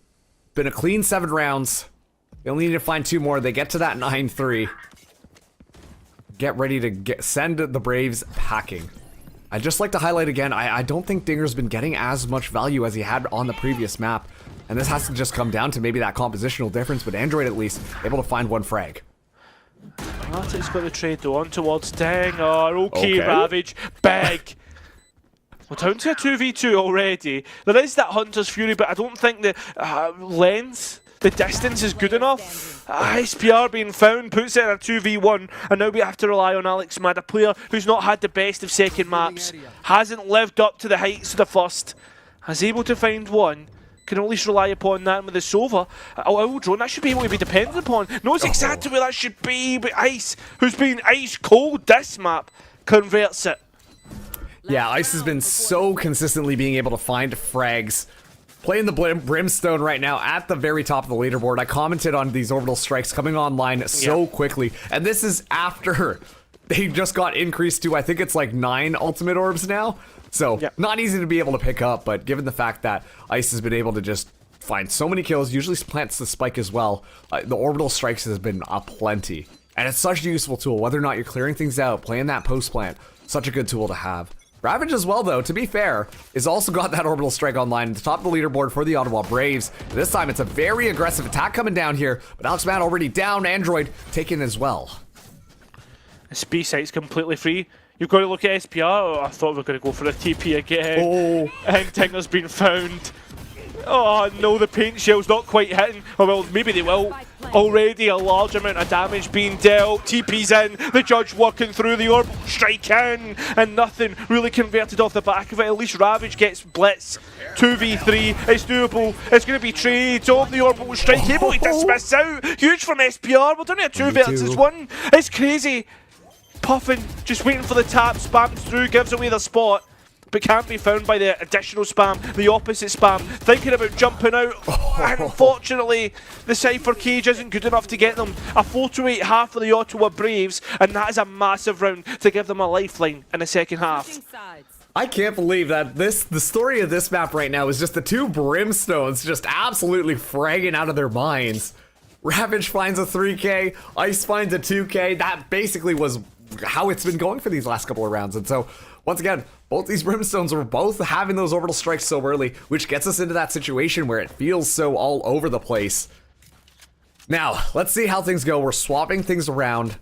Converse purple, they're going to be on our defense now. I expect to see a pretty standard setup when it comes to this type of stuff. A little bit of aggression outside of showers, push up, get that information, and then meanwhile play it in a little bit further back onto that B. Make sure that you really just put your feet down and play intelligently around there. I'm curious though how this Braves attack is going to be working. That Yoru, once again, adds so many question marks. It does, the spam on long. Arctic's want to face this and shouldn't be advised. There's still a player holding on towards Octagon and does so. Oh, perhaps if they just got a second. would have made this round a lot more viable for the defence. The thing is, though, they're now going to have to retake. That clones went all the way deep, and they know that there's going to be no more left. It's all about winning these next engagements, winning your ones, and it's not been found. One player left is Buzz, who's good off enough in their own right, and there's a lot of players low here. No way that they could do this. Well, maybe not. The paint shells come back in their face. Drops the guns in disbelief when the smokes drop at the right time. There's still enough time. They're going to start to chase things down, but this is doable. This is very much doable. Dinger out on long is jumping about like a madman. Alex mad low as well. Should be easy to find, and it is. The paint shells are back up. That could buy some time here. As Dinger still continues to jump up and down. The paint shells landed perfectly, and Buzz wins out. And I think there's enough time. No, there's not. The bubble will pop at the wrong time, and that's unfortunately not enough for them to win it out. Oh my goodness. The fact, though, that it came down to just the timing on that one, Buzz systematically going in there. I mean, the Braves, you can tell that they were just kind of playing a little bit too confidently. Sure, the geometry doesn't quite work out for Buzz, but makes up for it 100%. Listen, #1 rule in Valorant, always check your corners. And boy, howdy, those corners were definitely checked there. Paint shells come back online, and it's beautiful, but once again, just not enough time. Yeah. Now, I would have liked to have seen Buzz try and like throw the paint shells, then half it, and then go for the fight. But listen, it is what it is. yeah, I mean, at this point, you know, it is what it is. Exactly like you said. The Ottawa Braves, though, bringing in all the heavy weaponry onto this one. Very much Vandals. It's going to be flying through here. The decoy going to come out alongside this radar, but oh, it's the shotguns. Of course, it's going to be Buzz with the shotgun. First pick found, trying to get on towards the Phantom, and a couple of pings going out. Players are navigating their way through. The spike being attempted and the spam working out. It's unfortunate because Converse Purple had a great start to the round, and unfortunately Buzz finally comes through. So do the rest of the players. Surely this is not another Buzz mental round. It looks like it could be. Ravage now out on showers, and you've got the paint shells. It's time to make amends. As Ravage goes for the long rotate, though, this is plenty of time to get this halved. In fact, maybe a full stick. Ravage has to run. That's unfortunate. Buzz has come off, takes the fight, and wins it out anyway. A big anti-eco for Converse Purple, and Buzz makes amends for that last round. 9 in 2 rounds for the duelist player. See, exactly what you just said there. 9 kills. That's gonna be good because now that showstopper is online as well. Already a round 3 showstopper. That is just kind of unbelievable playing right now, but we need to see Buzz start to pop off a little bit more just to make sure that Converse Purple feel a little bit more confident on that one. It always comes down to these clutch moments, which are cool, but I would like to see it a little bit earlier on. Maybe help shut down some of these other players, allowing the rest of Converse Purple to stay alive and get their ultimates back online. Buzz has shot up the kill feed, and it now has 18 kills leading the lobby, while Ravage still on 16. And already, Buzz finds that first. I mean, why shouldn't they take that fight at this point? With how well that they're playing. You've also got to be thinking here that, I mean, Converse Purple, they're putting themselves in such a great spot. I mean, you look towards how the eco's going to run from this. You're on double digits after the first rifle round for Ottawa Braves. Thank God for that trade. That was lovely shooting from Android, sorry. Android on the stage once again just comes up top. You never expect the up-down verticality, but works out perfectly that time around and drops the rifle. At least it is going to be more or less completely zoned out here. Arctic going to use this recon drone to at least spot one out to give that information, but oh no! Finds the headshot as well. That's the spike, and now Super's position is going to be given away. Oh, that's tough. So tough in the engagements. And Dinger's nowhere to be found. There's not even a TP to get them back towards the other site. And that is pretty much easy for Converse Purple. You've got to think of the eco that's going to start to build up now after that last round. And this is the first rifle round for Braves coming up. And if they lose this one, I think it honestly could be curtains. Yeah, I mean, at this point, we're seeing Converse Purple hit that double digits. Well, Ottawa Braves are only halfway there. Buzz coming up now with that operator. The glass cannon going to be activated. The Braves, rifles in hand, going to be trying what they can here. At least Ravage does have that orbital strike, which could really help on the engagement because, once again, they like playing a little bit more explosively. Haven't had that opportunity just yet, but this operator could be punishing Cairo. Definitely could be. Ooh, Buzz has found the first pick. It's somewhat indirectly traded. Showstopper comes out at the wrong time. They've been body blocked, and that's the site taken. That's a great start for the round as they plant in the smoke, the spam that doesn't work out. Ice found, and now this is looking great for them. Last two players, or make it last one player on CVU. Again, in a 1 versus 4, what can you realistically get? Not much. A big round for Ottawa Waves to get converted. See, and this is kind of what I wanted to see here. I wanted to see Dinger go for more of those hero plays. I mean, we talked about it last map. Dinger always in the right spot at the right time, taking like a 1v3 and somehow still able to win it. And it didn't seem like any of those opportunities were presenting itself on the first half of this map. Now that we're on the attack, I mean, Dinger's starting to really heat up. Android has been very consistent at shooting, but Dinger looking for those awkward opportunities, especially with the Yoru. I mean, that's basically what you're looking for round after round, Cairo. Yeah. It's these entries that need to be changed up because you've got to think of the luck that was happening on the last half from the Cypher, getting all those first bloods. Now now Ottawa Braves really need to find some way to get the opening picks working for them in their favour. I'll handle this. Dimensional Drift gonna be activated now. Dinger just trying to don't think scout out they saw the the site Viper. here. No, I don't think so either. It was just hidden in the smoke. No way. And simple as that. No one close by. The spike going to be hard to pick back up, although it's made easy by the entry of SPR. The rest of the players down.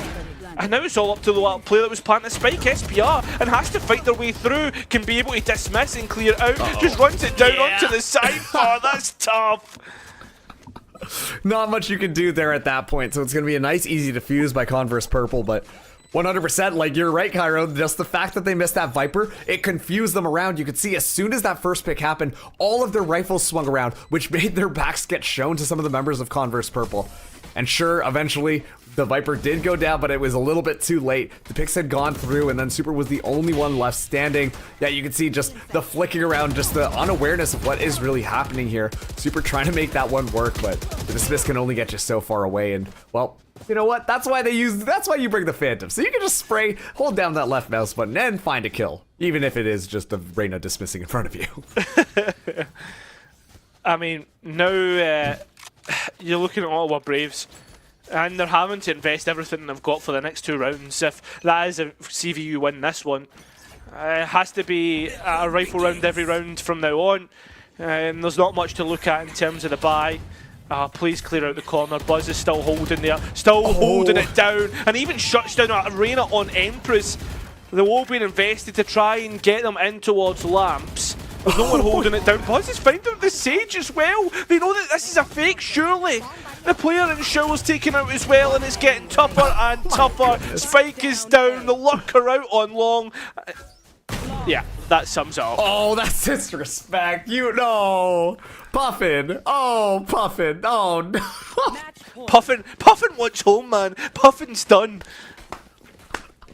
To get onto that point as well. I mean, listen, you gotta always respect the 1v1s, especially when the knife comes out here, but you know what, Converse Purple, they've had enough. They're ready to close the door here. Let's just hope that didn't activate something in Dinger to start absolutely popping off on here, because, listen, humans are fueled by many things, but spite is one of the bigger ones. Yeah, I mean, I could imagine Dinger just downloading word.exe at this point, after that one. I mean, I wouldn't blame you, man. Honestly, I wouldn't. Oh, all right, let's see how they want to play it this time around, though. I mean, we've got the TP, we've got the little teleport there, but already information is going to get spotted out, and already Dinger's down. Yeah, at least Alex Madden, Arrays picks the numbers pretty decent for Ottawa Braves. Slowly making their way forward. Look at Alex Madden's position, though, just in the middle of sight. Blitz actually on the other side as well. It's a bit of an interesting one, and a really big Hunter's Fury. A few pings off the back of that, but there's no capitalisation in terms of kills. There will be now. It's all down to the last remaining players onto our Braves, despite not even in a great spot.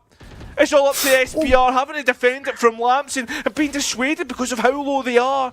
25 HP and vulnerable. It will take one bullet. It could even take one classic bullet. It's just going to be diffused and it's going to be done. 13-6 for Converse Purple, and they've made Bind look easy. fantastic sus coming in from Converse Purple. I mean, they just looked clean with it. Unfortunately, not as many opportunities opened up here for the Ottawa Braves. And now you can start to see, you know, this is why Converse Purple wanted to force out Bind. I mean, not force out Bind, why they picked Bind. It was such a good map from them. They knew exactly what they were doing. And, you know, on that last round, sure, the Hunter's Fury didn't quite find the kills, but it made everyone so weak that even those pistol kills can happen so easily. Just overall, fantastic coordination coming in there. And I really have to say, like, Buzz, high impact player, sure, finding a lot of kills and stuff like that, but just making the rest of the team feel like they can win as well. I said I wanted to see the rest of them feel comfortable moving in there, and I think it was Buzz leading the way that just really allowed that one to synergize. Yeah, I think as well, for me, the Ottawa Braves, they were missing some key components comp-wise, like just in terms of how people were playing. Like Dinger on the Euro trying to lock, I would have preferred to have seen like a Viper or even a Cypher, something to hold things down, and unfortunately it wasn't there for them. I think as well, bringing a Sova rather than bringing something like a Sky would have been better, but these are if, buts and maybes, you know, that maybe this is what the teams felt most comfortable on. Unfortunately, it just wasn't the case when it came to the map. Yeah, unfortunately not the case at all. So the Ottawa Braves still not able to find their first map, or first match win this season. Well, that is going to be Converse Purple finding their second thus far. And so Converse Purple, you know, they got their eyes set in the future right now to see what else they can get before the season wraps up. Yeah, well, listen, Marks, if you've got your eyes set in the future, I guess we should talk about something that's coming up in the future, and that is the Fall Open. Don't miss a chance to make your mark on the Rift. The Samsung SSD Fall Open is calling all aspiring esports champions to rise to the challenge in a qualifier tournament. Grab your teammates, register now, and prepare to compete for cash, glory, and epic Samsung SSD prizes in this ultimate showdown. Join the action, claim your spot on the leaderboard, and make your mark on the collegiate Rift. There's qualifiers coming up, one of which has already been, but qualifier number 2 is between November 4th and 5th, and the finals are on November 11th and 12th. So, I mean, make sure to follow the channel if you want to watch it, but the dates are there, November 4th and 5th, if you want to play in one of these qualifiers. I mean, even just like finals, if you think about it, that's just around the corner. That's in like 2 weeks. It's almost November. My God, time flies. God, it's crazy. It's to think that it's Halloween tomorrow as well. I mean, I don't even know where half of my year has actually went. I remember I was looking forward to the season starting, especially with all the partnership teams, and now we're already in off-season. It's actually crazy. Yeah, well, thank you so much for tuning in for the Converse Purple up against the Ottawa Braves matchup.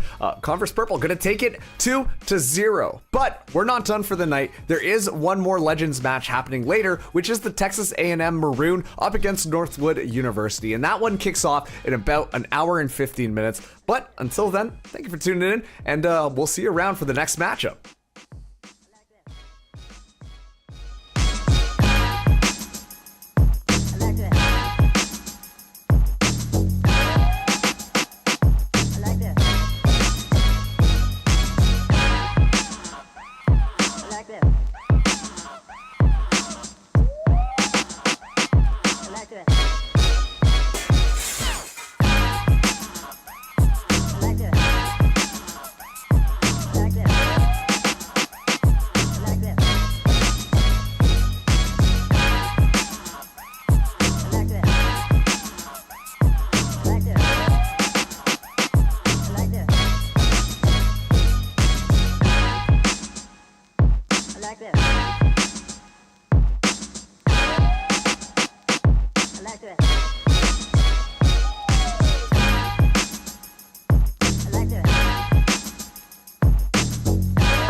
like this.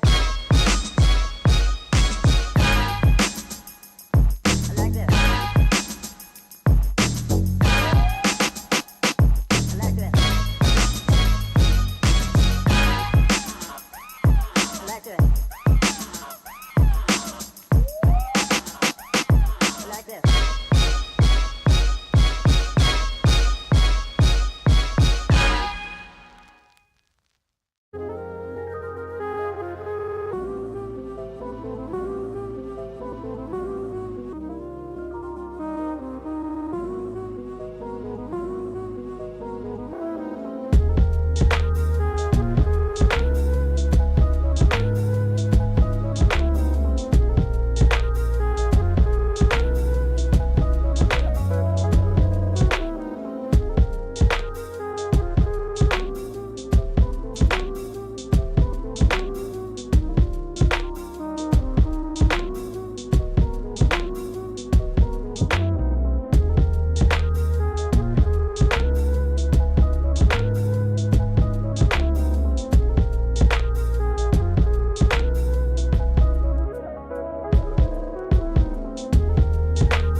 Welcome, everybody, back to the NECC. We got myself, Seymour, alongside Vincent, ready to head into our last match of the night. It's going to be Northwood University playing up against Texas A&M Maroon. Vincent, how you feeling tonight?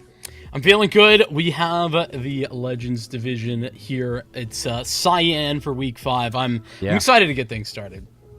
As am I. But before we do get into the rosters and everything that needs to be known about these teams, got to tell you a little bit about NECC, folks. And, you know, now would be a great time to follow them on Instagram, X, and YouTube. We will send you updates and info to keep you active on all things NECC. And is go follow them on Instagram, X, and YouTube. Stay up to date with everything there needs to be here in some collegiate Valorant or collegiate esports across the board. But let's talk a little bit about what we have tonight. As we've alluded to, Texas A&M Maroon playing up against Northwood University. A big standings match right now as both of them are tied 3-2 heading into this one. Let's take a look at Texas A&M first.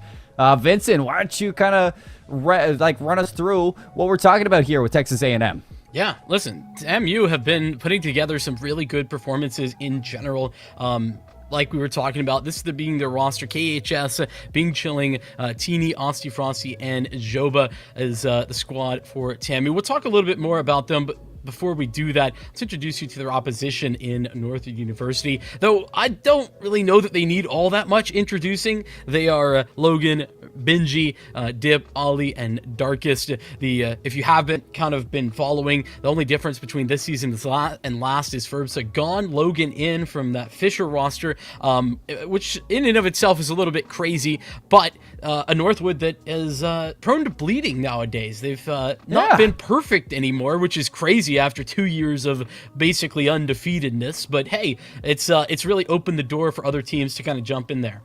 I genuinely think that they've lost the same amount of matches in this season of NECC that they have lost in the past 2 years. So definitely a change of pace when you're a collegiate Valorant connoisseur and looking at this Northwood team and saying, hey, is Northwood just not Northwood anymore? I mean, that's to be determined to see if they're actually going to win out on these leagues in the grand scheme of things, and maybe it's just a bump in the road of their glory that has been. But let's take a look at what this best of 3 is going to be looking at when it comes down to the maps, Vincent, because, you know, it's not going to be totally out of the realm of chaos right now. It's Haven, map number 1, Lotus, map number 2, and Bind, map number 3. So kind of similarities when you're looking at maps 1 and 2. We get both kind of triple bomb site maps, and then Bind to finish it off. Yeah, I mean, Haven is a classic, and TAMU actually electing to bring it here, but you and I both know this is a Northwood bread and butter type of map. Yeah. But that's true for a lot of collegiate teams, so it's unsurprising to see Texas A&M bring it to Haven. Lotus is the new Haven, though. I'm telling you, we were talking about it in the green room. It's a good show.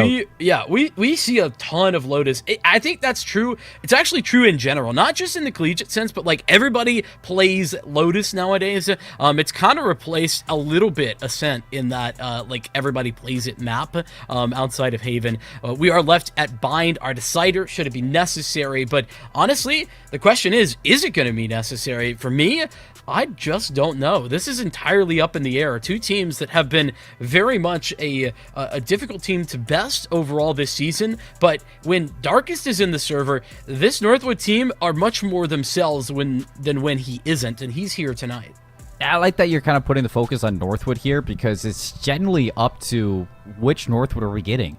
I mean, nobody expects them, when you look at a stat sheet, to not be at the top, but here we are. They're sitting 3-2 in the standings, even with Texas A&M Maroon, who just seem to be getting better every time they jump in towards a server. So Northwood needs to come out looking their best right now. They don't want to face yet another loss here in Collegiate Valorant as they fall, further and further down these standings. And if Texas A&M Maroon can do that, take them down in this best of 3, that is going to look really good for this college as we're heading in with Haven on our map 1. We are looking at this agent selection, and it's nothing out of the ordinary just yet. As you expect to see, is Sova, Killjoy, Breach. Nothing too terrible here. I expect Jobo maybe to pop in on that Sentinel, probably seeing a Killjoy on the other side and an even mirror matchup.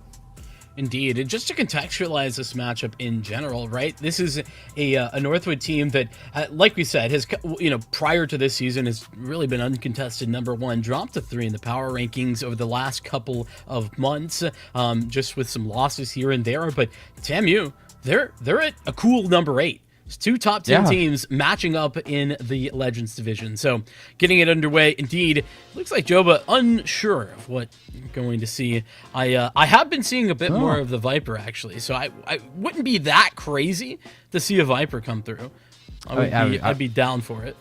I was kind of scolding Marks about it yesterday, too, when we were talking about the Viper coming out on Haven.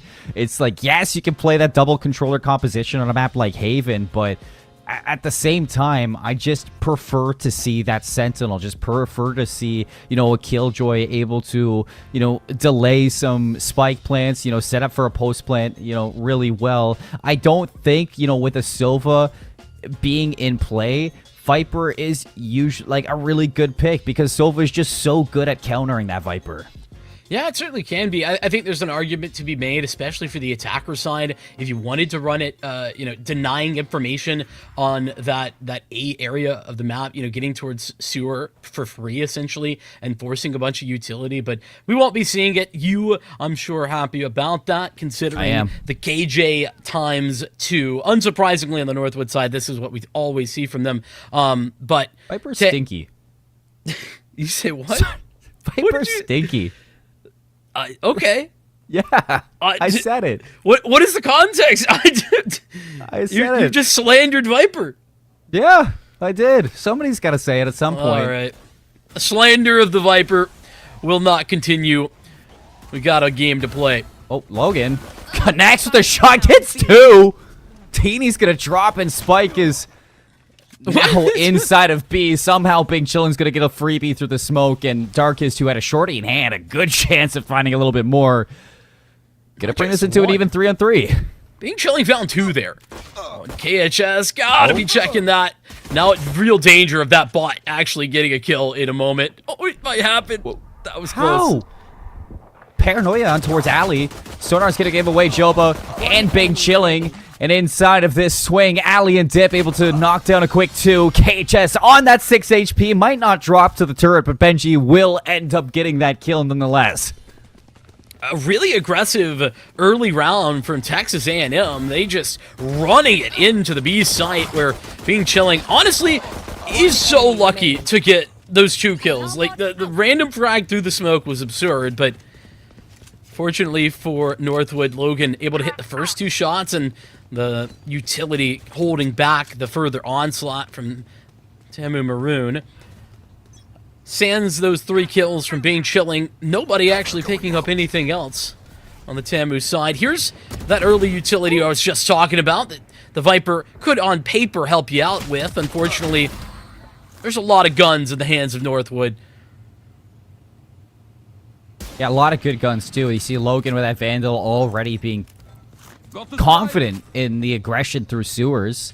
Vandal is able to collect a kill, too, so just kind of chopping down Texas A&M to bits for the moment. Logan being the only change that Northwood has made to their roster in, what has been their tenure on top of Collegiate Valorant. So it's one of those players that I always look at Logan this year as he's got big shoes to fill, and so far it's been good, but it hasn't been the same. I mean, in fairness to Logan, yeah, big shoes to fill, but he was already filling big shoes over at Fisher. And he was. Fisher, to a lot, I'm going to make everybody mad. To a lot of people, the undisputed number 2 team. No, that's fair. I'm not saying I'm in that boat, but you could make the argument. It's a fair argument to make, too. I mean, Fisher just continued to climb. Logan jumped ship over towards Northwood, and he's looking to do A-OK still. Has that updraft in case he wants to take some height here, but just teasing for some information through sewers as Texas A&M continue to lose members at the start of these rounds and then slow their roll. But it is going to be an explosive exit out towards site. Dip stunned up. Aussie Frosty, a lot of damage going to be taken, but it gets 2. A double kill from the Jet, 1 from Joba. They break the site for the spike plant. Yeah, just well coordinated, right? TAMU able to get in all at the same time. Basically a triple swing onto that player on site. Here's the retake. 2 on 3. Low HP for the Jet as well. Making life a little bit more difficult. But the Spectre in hand and a Marshall on the other side. Not ideal. Last player standing. Not at all. Now it's just down to that Spectre. Lovely from Texas A&M to break that site over towards A, then set up that post plant just to play off of each other's trades. The contact and the communication looking solid here for Texas A&M on their rifle round. Yeah, and despite Logan getting that opening pick, Tamu able to just stall out a little bit, then hit the site together, playing the multiple swings at the same time, and connecting the shots. They're going to be forcing this back towards the A side, at least initially. All but one player, actually all 5 now, of Tamu joining the fray. And it'll be the operator out towards mid to make that early connection. Operator's going to find no information. Dip spots out the lone player. Knows that there is pressure towards sewers as Texas A&M, it seems like they are still looking to exploit this A side, and this is the right call to make. You are going to get a late rotation from Northwood to help out Dip. At the same time, it doesn't seem like Northwood really want to populate A. Darkus might just be sticking around to see if he can find one, but no, Darkus is going to sit on default. Aussie Frost is going to be the first one in, sprays through the dark cover, gets nothing. So this sets up a really interesting retake because it's 5v5. That shock dart doesn't quite do it. So no denial of the plant. Being Chilling gets it down. And the Blade Storm available, but Rip Benji is getting fouled. Gotta be aware of this possibility with 5 alive. Joe, but certainly looking at the flank. And Northwood cut to 4 as the retake gets started. And look at this, the Nanostorm's going to be blocking off Logan. The Op's not going to get in for free. Aussie Frosty chilling in the corner with the Omen on the crossfire. Northwood get denied their way back in towards the site with 2 HP on Ollie. It just seems like it's going to be the call to save these rifles for next. Is he somehow even lower? Is Darkus lower than Ollie is? In HP? I just can't see any red. No. I think there's a little bit more for Darkus than there is Ollie. I just can't even see the bar. It's like the difference between like 6 HP and 2 HP I'm looking at. Okay. Your eye is better than mine, I guess, because I was not seeing anything. I got my bifocals on. Gotcha. Well, Northwood, you're going to have to put their bifocals on, study up, because that was not good, and a bit of a mistake from Benji on the flank. Thought maybe could catch a timing, but Joba watching the KJ duel going down, and not so much a duel when one man had a knife out. So what's the point of holding a knife in that position anyways? Like, well, you know, you're faster. It seems very lazy. No. I mean, you're going to get to that flank quicker. You're going to get into position faster. But he was at the flank. Why would you peek the corner with the knife? Well, I didn't think he was going to be there, Seymour. In a 4 versus 5 retake, you have to expect somebody to be there. How am I defending this? You're right. What have I done? Mistake made. Hunter's Fury out. It's going to catch one. Dip, fantastic at getting this damage. But actually, got a tag onto KHS. Didn't follow that up to try and get the final one. Just trying to anticipate where they're going. Dip, one of the best in the business at that, though. A rare opportunity missed for him. I think that's some fancy footwork from KHS. And you really have to give him some respect there that he's able to do that. Logan's on a very aggressive angle. You see the pings from Texas A&M. They should clear this. And they're going to work together, 2 members. Do they look left or do they look right? Well, first it's going to be Aussie Frosty looking to the right. It's going to cost him. Theeny's right there to get the trade. Doubles down into Darkus too. Another maybe mistake here made by Northwood. Must-hit shot right there from Darkus that doesn't go his way. That should be a little bit of damage with that shock dart at the very least. And this is an aggressive hold, but a crossfire set and the Rolling Thunder should seal it. I like that. Theeny's going to use that Rolling Thunder to take space towards the spot of Northwood. Benji tried to pull a fast one with the Bucky from heaven, but instead misses the first shot. 2 members able to react and shut it down. And Texas A&M Maroon Vincent 3 rounds on the bounce to take their lead. Man, that Bucky, fickle mistress, I tell you what. Miss one shot, even by an inch, and you're dead, man. That's exactly what Benji found out the hard way. Coming through from heaven. Just a little bit of panic here for Logan as well. Hits the first one, and I mean, play that back 10 times over, and Logan gets like 3 kills in a row there. Bucky was so close. I know, right? Just a little bit higher. It's hard as well when you're falling, but kind of a round of close, right? Like the Blades, the Bucky, then that Rolling Thunder really stomping on what Northwood were putting together. But hey, that was technically an eco. And it does seem like the timing's been a little bit off in the past couple of rounds for Northwood. I like that from Logan to play off of the fault line. Get that initial kill yet again and get away. But 3 members going to be here. Texas A&M still choosing to push into this, and they're losing so many members. Tip's going to fall, but is it already too late? Seymour, Logan cannot keep getting away with this, man. Please. How do you stop him? Tamu needs to stop walking through that smoke. For free at least. They need to flash something. I mean, that's what it's like 4 rounds, and it's only been 5 rounds into the game. Darkest looking for his first kill of the round, but no, Chopa continues to give Darkest that donut. Logan's going to be under pressure, 3 different angles. They know exactly where the jet is. They swing together down, but now it's Ali's turn to get into the site. Denied by Chopa once more. Texas A&M Maroon just doing a fantastic job, Vincent, at trading each other out. Now they know where Benji is. I imagine both of them going to swing at the exact same time, but no. Chopa gets ahead of him, and I don't know what the call was from Bing Chilling to walk back over towards Sewer, but he's going to try to play the time on the spike. I mean, it might end up being a good call. Still a bot there for Benji, should he want to put it out. Oh, he knows. He's got to go. Time's going to be so low. TP in from Big Chilling. Benji's got an idea, but he doesn't fully know. Now the smoke's going to dissipate. Time way too far gone. Benji's got no choice but to hit that defuse. And Texas A&M Maroon denied the next one. What a play from Benji to stick it to half. Yeah, just patience was the plan there for Being Chilling. And hey, to be fair, he executed that patience play to perfection. Unfortunately, 6 bullets was enough, even through the Radiant boxes there on site, to do the damage. And just over a second remaining on that timer. Gotta give a credit as well over to Benji. Continuing to stick to half there as he hears the Shrouded Step coming through. That's terrifying. I mean, it's almost Halloween, but talk about potential for jump scares. I mean, this is why he's a collegiate champion. You know what? That's a fair point. This is what I'm talking about. Guys, stop letting him get away with it. Logan's been there like every other round.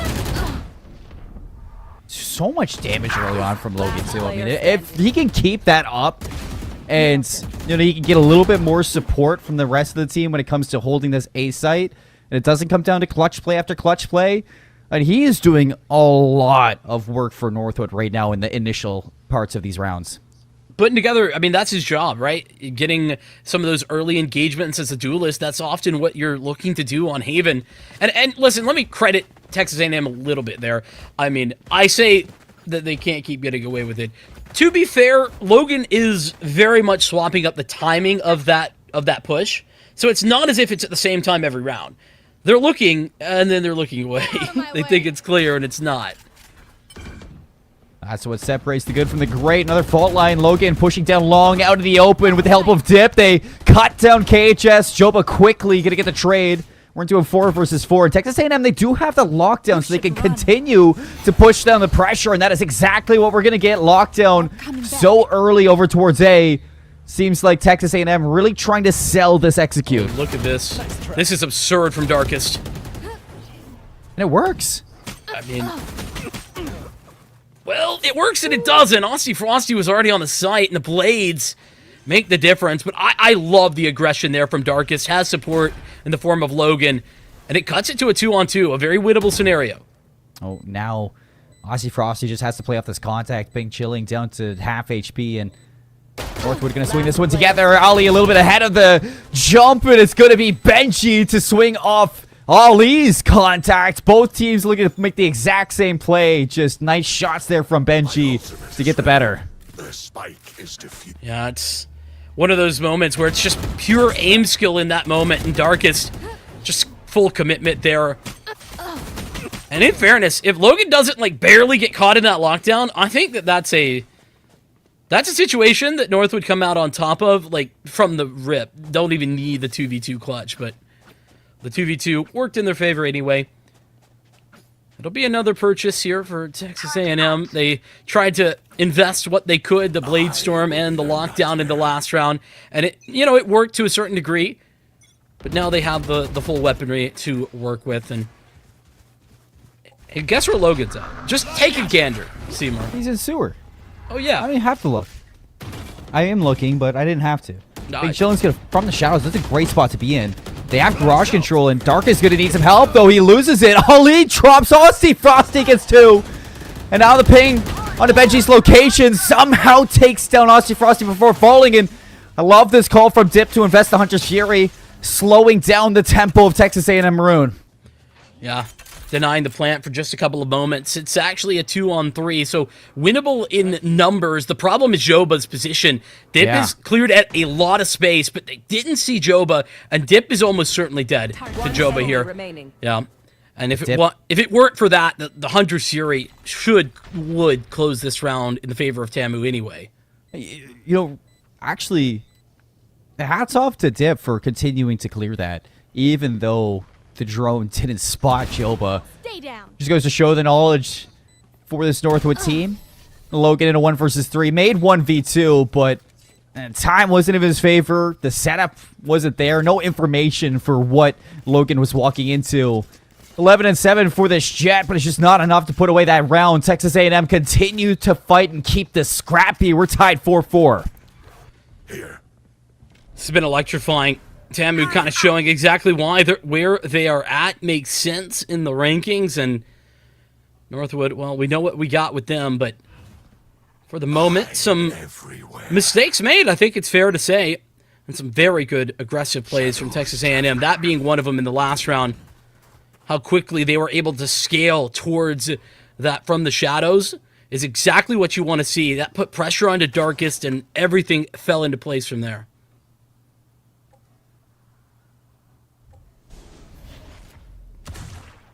Boy with the sheriff. Ooh, dark cover goes down, spots Joba right away.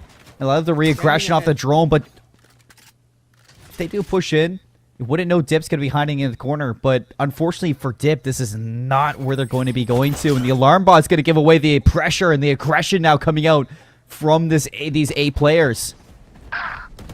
They don't know there's multiple players there, and Benji's actually going to overwhelm Aussie Frosty. Bit of a surprise, and Benji has a Bulldog. Oh, Benji. Benji almost gets 2! It's big out of Big Chilling to continue to trade for Texas A&M, but we're somehow in a 2 versus 2. This is an eco. I mean, full eco. Basically no guns. Darkest.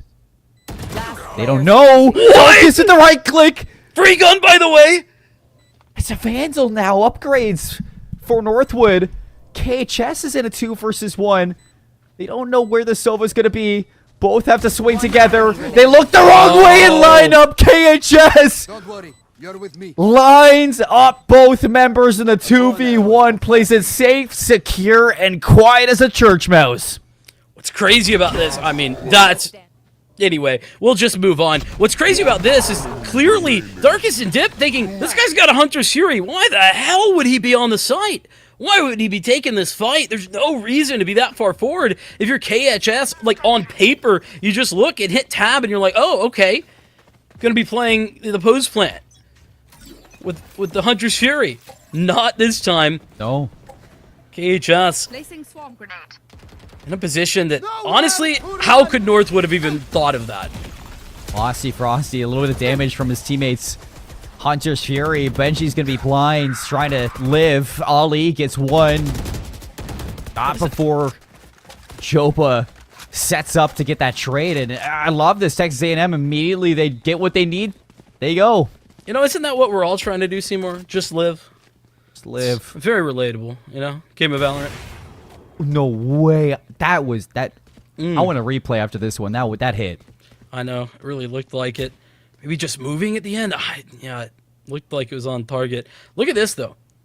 There's the possibility this B flank comes to fruition very, very quickly. Dip is looking that way, but it's missed the timing. Yes, entirely gone. KHS flanking Sova. Who would have thought? What? This is insane. No information to these sites, but KHS doesn't need to. He's getting the kills. Shot Dip in the back of the head. Darkest. Little play for some angles. Fault line over towards Dini. It's Breach v Breach. Spike down. Darkest, a double kill to keep this alive. As KHS continuing to be an issue. Joba's made his way through. Oh, Logan! Dunks on Joba! You gotta be kidding me. And now KHS has to do everything. 11 seconds left. There's no time. There might just be time. He's on a run, but surely the denial. I don't think he got it in time. Yeah, just barely. Darkest doing darkest things, Seymour. That is what this round comes down to. I mean, Logan missing that initial shot, but this is Darkest winning the round. 30 seconds Quick left. and easy. And oh my goodness, Teeny team flashed themselves, I think. This is crazy. This is crazy. Oh, that is... Joba's going to be thinking about that for a couple days. Dude's having nightmares currently and throughout the night and tomorrow night. Like, he's going to be, like, sleepless. He's going to have a combo with his team. So, like, you just watch a scary movie. You were up all night? No. I'm still thinking about that one shot, man. Oh, no. Judge Frosty leading in over towards B. They know exactly where Ollie is. But are they going to be able to get anything over this Guardian? It's a Judge and Teeny shut down and second onto Big Chilling. Nice for KHS to hold the flank. The spike is down. Judge. But now they have to deal with the retake. Judge up close and personal. KHS lands a shock dart. 2 kills to bring this into a 2 versus 2. KHS at range. Aussie Frosty is still lingering with this Judge. Dip's going to be watching over the dark cover, and they know exactly where Aussie Frosty is. KHS going to get clipped by Darkest, and he does it again. Darkest for the clutch kill at the end to put Northwood back in the lead. Man, Bladestorms really just haven't been having a good time. Logan on the flank. I know this is like secondary to the round, but something I've been noticing, Seymour. Like, just in the air, floating, Bladestorm, insta-dead. Headshot straight from a Vandal. It's been the storyline for these poor Jets. I feel like sometimes the Bladestorm has more accuracy in the air than it does when you're just walking with it. That does feel true, even though I know it to be not true. It's not it feels true, that way. Yeah. Yeah. Look at this buy. It's a bit all over the place, unfortunately, for Texas A&M. It is last round, too. Yeah, I mean, they were already struggling on the buy last round, and, well, they lost again, so it didn't get all that much better. But the Bladestorm, maybe this will be the turning point. Playing for a 7-5, might just lead Northwood for a 7-5 here for Texas A&M. Dip, another Hunter's Fury. 3 so far in this half alone.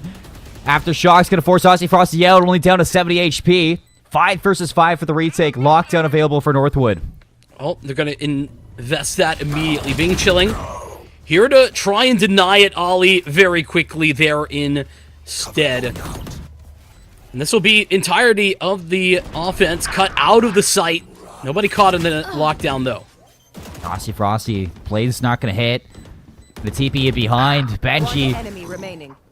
gonna have to be heads on a swivel right now for Joba. No chance to look at the spike as it gets diffused. Northwood take a 2-round lead heading into the second half. Switching After some big plays coming out of Dip, Darkest, and Ali. Remember what worked in the past. And, I mean, let's keep in mind that this is a lead for Northwood when Tamu had some big clutch rounds. I mean, think KHS, that 1v2, to save what would have been an eco win for Northwood. This is the better scenario for Tamu. We'll see what they have on the defensive side. But I will add on to that, you know, even saying that for Texas A&M Maroon, a lot of those rounds too, they were playing a 4 versus 5 with how many times Logan was getting first bloods through sewers. Yeah, that's a good point too. Bit of a tough pill to swallow if you're Tamu. Hopefully that'll change though, as the C sign under fire. Nobody here. Nobody here. Spike goes down, planted for long, but at the same time, it's planted Spike for planted. So many angles for Northwood to just lock down the site. So what was a 3-player push up A long now is on the flank. Choba, what a flash coming out from Darkest. Ollie's able to swing that for free. Now on an angle, it's Benji and Logan looking to hold off this flank, but here they come, trampling through.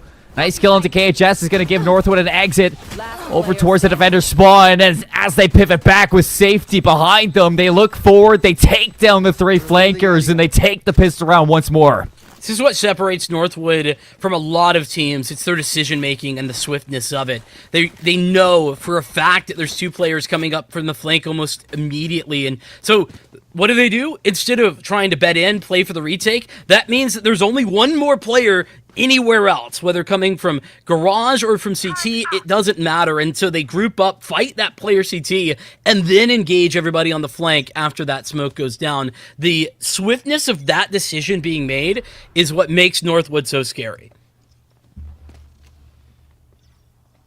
They jumped the teammate before the war. It's dirty, but like... But you got to respect it a little. In the video game. In the video. Okay. What? You think I was talking about anything else? Come on, Seymour. Early garage control here for Northwood. Ollie's working his way up long. Marshall Frosty. I thought that hit. Dip's gonna find the first of the round. Logan's already on site. So much pressure on towards Texas A&M, and Logan's gonna collect it all. Ollie did take down TD first, but Texas A&M, they just get swept under the rug. They were pushing C. I turned away, and the round was over. Spike down. That's apparently that's what happened. Logan just go kill, and the flank denied immediately. That was Benji, I think, over there. Tamu, at the very least, gonna get the gun round out now. Bit of a bonus here for Northwood as well. Northwood kind of keeping things close to their chests in those couple of rounds, though. I mean, it was two rounds where they fast hit C. There wasn't a lot to break down or get used to or anything at all. Samu pushed C themselves this time around, but hearing that dash, I think that's what allows Northwood or makes that decision for them to head towards B. Another first blood for Logan. He just keeps tallying them up. I can't wait to see the scoreboard. I know. Double digits on the horizon for Northwood here as they're going to find an exit towards A-Link. Teeny's going to set up an Aftershock to clear the backside of B, but has to put all his focus through these members. He's going to get a rude awakening as he turns around. It's Ali to clip that head. On site, so much noise made from Texas A&M, but Northwood really don't have to do anything. Bruh, how do you get in? There's so much utility. All in the way. And an Aftershock to follow that. That was Nanoswarm, Aftershock. It's done. The round is over. See you later, guys. Nice playing Valorant, I guess. Ollie? Ollie? Okay. Gotta be careful. He's not used to it being planted on that side of B. That's true, yeah. Rare that happens.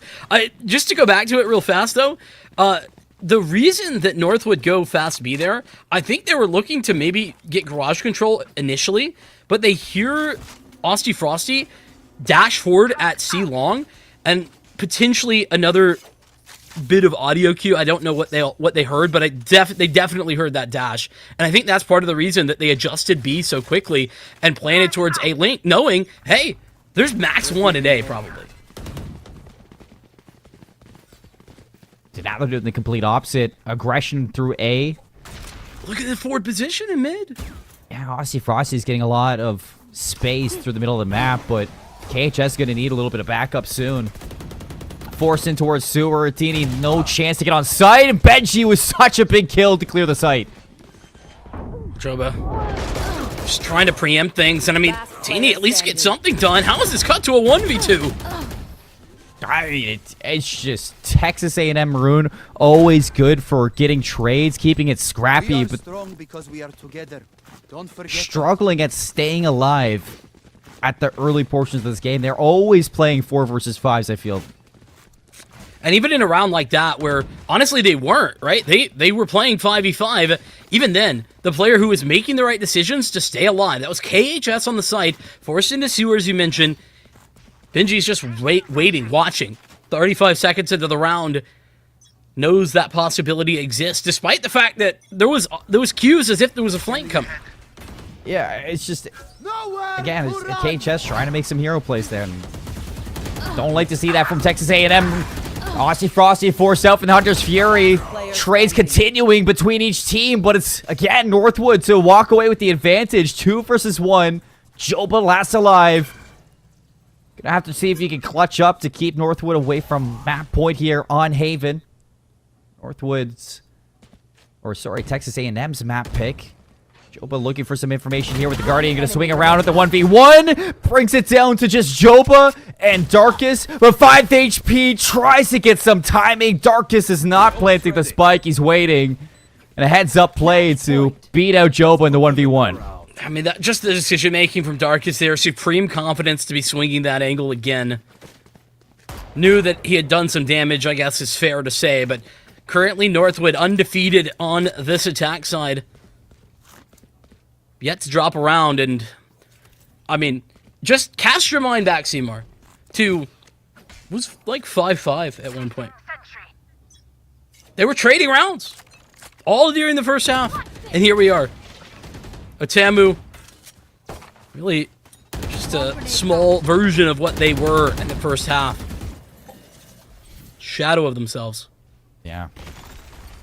Texas A&M just haven't been able to get anything going. Joba looking to be a rat in the garage. Walks away with 1 kill, and the judge. Secondary is going to come from the Blaze Storm of Aussie Frosty. And third, the Hunter's Fury is down to a 2 versus 3. So finally, Texas A&M, they do have a little bit of an edge here. And Big Chilling's going to make it almost secure. 1v3 for Ollie. 57 HP. Full utility in this Omen. But it's the health that's the issue. Yeah, unfortunately, no way to return that to its former glory. What there is a way to do is isolate some of these duels. Look at how split up the defense is. Because Tamu, I mean, with Ollie having the spike, they don't know where this spike is headed. Could be going C, could be B, who knows? All TBD. Cover going Crazy for Ollie just to plant out in the open. Surely not. Okay. Spike planted. I guess the spike plant, so technically this is doable, but what a play from Big Chilling. The slow drop of the smoke provides a makeshift one-way, and Ollie has no idea. That is incredible. Yeah, Ollie probably not in a good position to win that anyway, but with the HP and such. Texas A&M. A chance. You know, finally on the board here in the second half. It's been a long time coming, and honestly, they haven't been playing badly. It really has been Northwood terrorizing them on every single round. Some really good decision-making as a squad for Northwood as well. Yeah. I feel like that's where Texas A&M have been lacking, personally. It's just, in the decision-making, it's just been feeling a little bit of individual plays rather than team plays. Well, a little bit of a team play coming through this time for Tamu.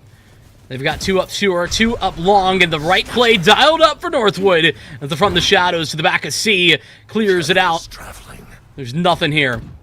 They slither their way onto site. They're going to be able to get this spike plant, and everybody from Texas A&M forced away from C. They're going to have to play this retake. There's dueling Rolling Thunders available, but the lockdown is the key difference. It's not going to be a lot of time for this retake once it's done. It's going to have to be fast. Aftershock, hopefully, to weed out some of these members of Northwood. Rolling Thunder number 1's going to be pulled out. That's Northwood's. But Benji and Dip going to strike first. Benji gets 2, shutting down that flank. And after the Rolling Thunder is kept Texas A&M towards their defender spawn. They're going to flood in and trickle together. But the blind KHS not able to aid Joba.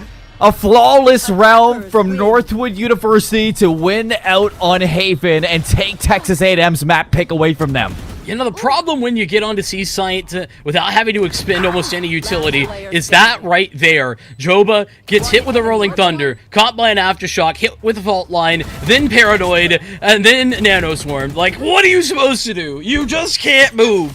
You're not playing the game of Valorant. You're not playing at all. And that's just not fun for Joba. Whew. Northwood made it look simple there at the end, didn't they? No, like they finished the same way they started. that attacking side of Haven with a very intricate take over towards the C side. Instead, though, of taking that space over towards the defender side, they dropped that Rolling Thunder to delay the pinch coming from Texas A&M. They put their focus from the flank, and it's just, you see Northwood every single time they were on their attacking side. They had an idea, they had a plan, they stuck to that plan, Vincent, and Texas A&M couldn't do anything about it. Yeah, I mean, and listen, even when the plan wasn't clear or there was an adjustment needed for the plan, I mean, listen, I've been talking about this for years at this point, but that's where Northwood shines. That's what they were able to do very quickly, is to make the right decisions and then get into good post-plant positioning, where we didn't necessarily see Tamu in that to that same degree. With that said, listen, ambitious to go for Haven against Northwood. That's been true for years. That being said, it's still another map. They still got Lotus to play. Still best of 3. There's still time to make those changes for Texas A&M. And there is still time for you folks to go take a look at NECC's YouTube. Are you looking for the VODs of your NECC match? Some might be. I know I might be too when I'm studying in on you guys. All NECC VODs are housed on our YouTube page. Just search NECC Esports on YouTube to find our page. And while you're there, give us a follow for all future NECC content. That's NECC Esports, all one word. Over on towards YouTube, folks, we got Lotus coming up next after this quick little break. It's going to be Northwood in the advantage, ready to put it away, ready to take another win here in NECC. Go take a break. We'll see you on the other side.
Welcome back, everybody, to the NECC as we are in with our legends once more. Northwood just walking away with the map pick of Texas A&M Maroon in a very, very comfortable manner. We got Lotus coming up next, Vincent. It's now a must-win for Texas A&M to stay alive.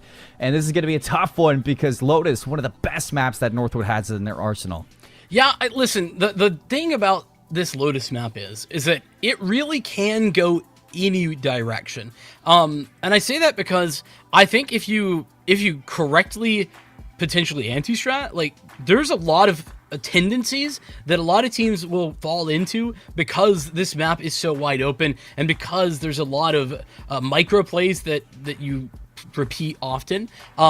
So I think that this is potentially just as viable for Tamu to take it to Northwood. The problem is that Northwood are very good. We saw Northwood essentially play a mistake-free attack side on Haven, and Lotus plays in the rotations offensively similarly to Haven, which isn't good news for Texas A&M.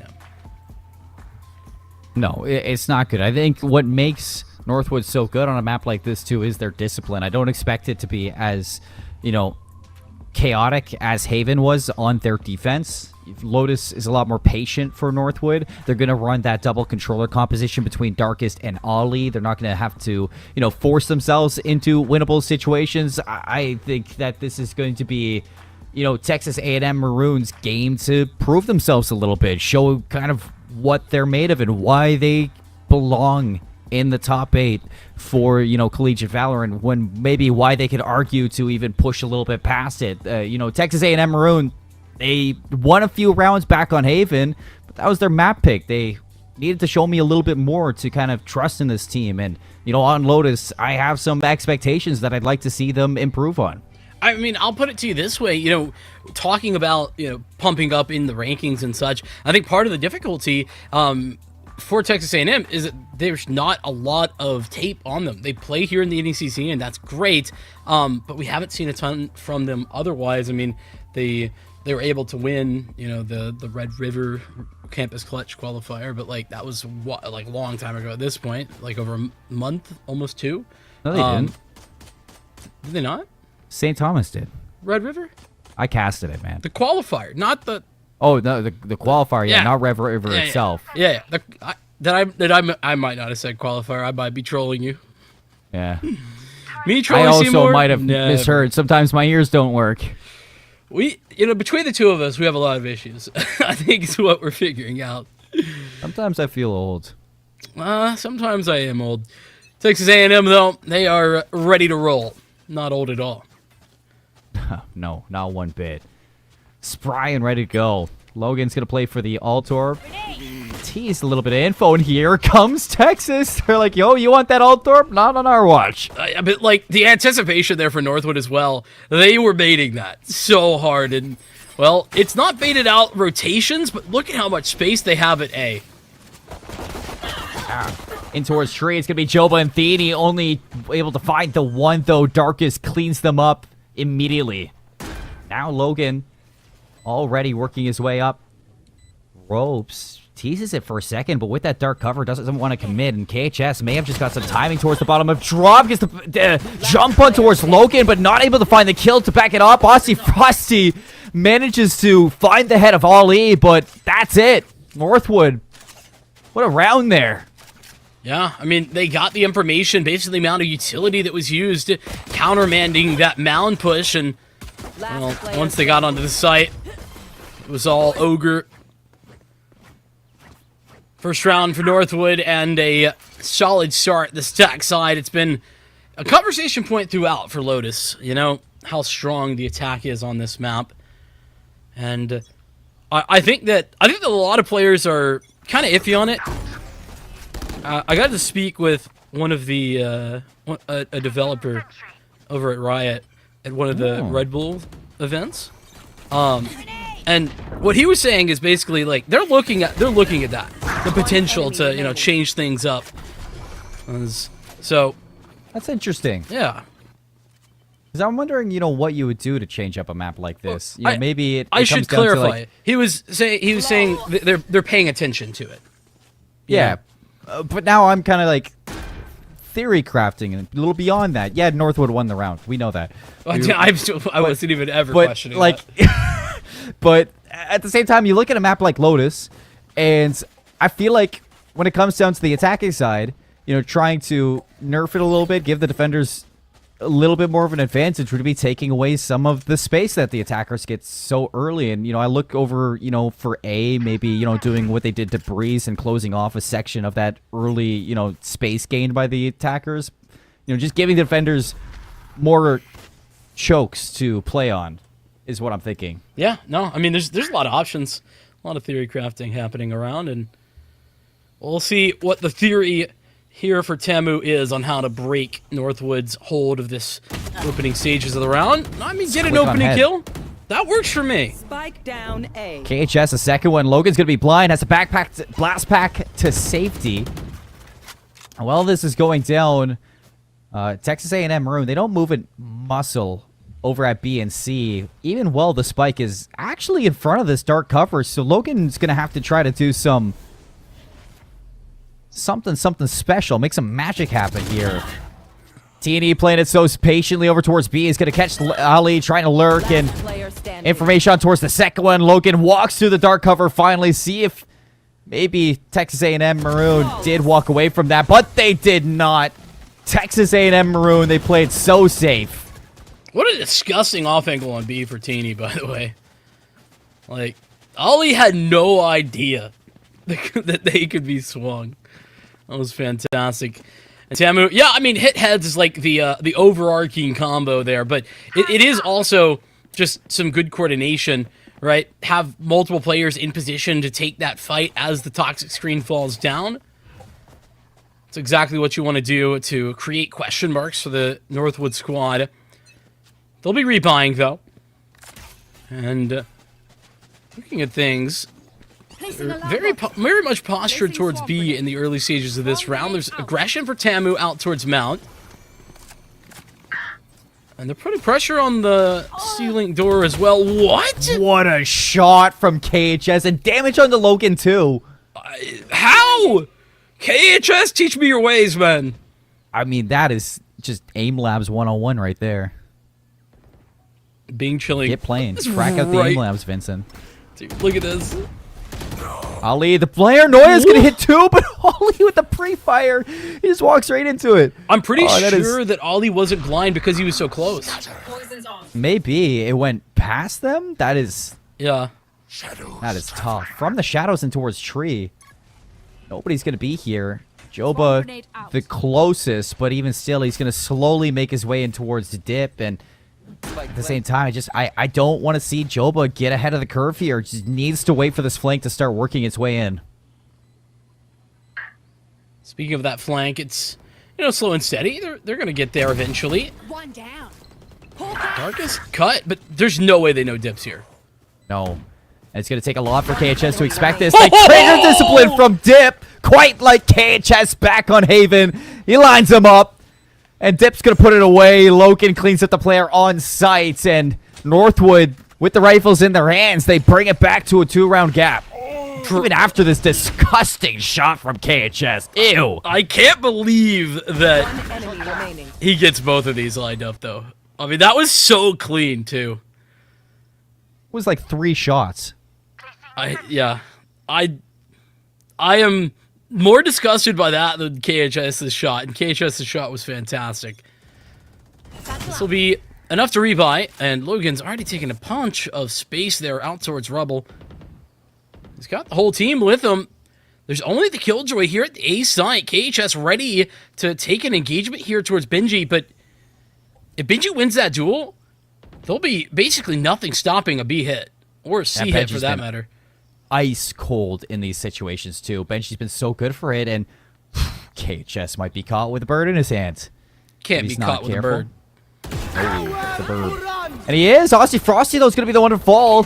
The flash from KHS is going to give the position of the sky away, and the turret's still going. Playing around the pillar. Trade from KHS. The Seekers, the Cabbages are sent out right away. But already, you see Northwood working into the defender spawn. Unfortunately, Benji losing out as Thick Joy there, not skinny enough to fit around the corner.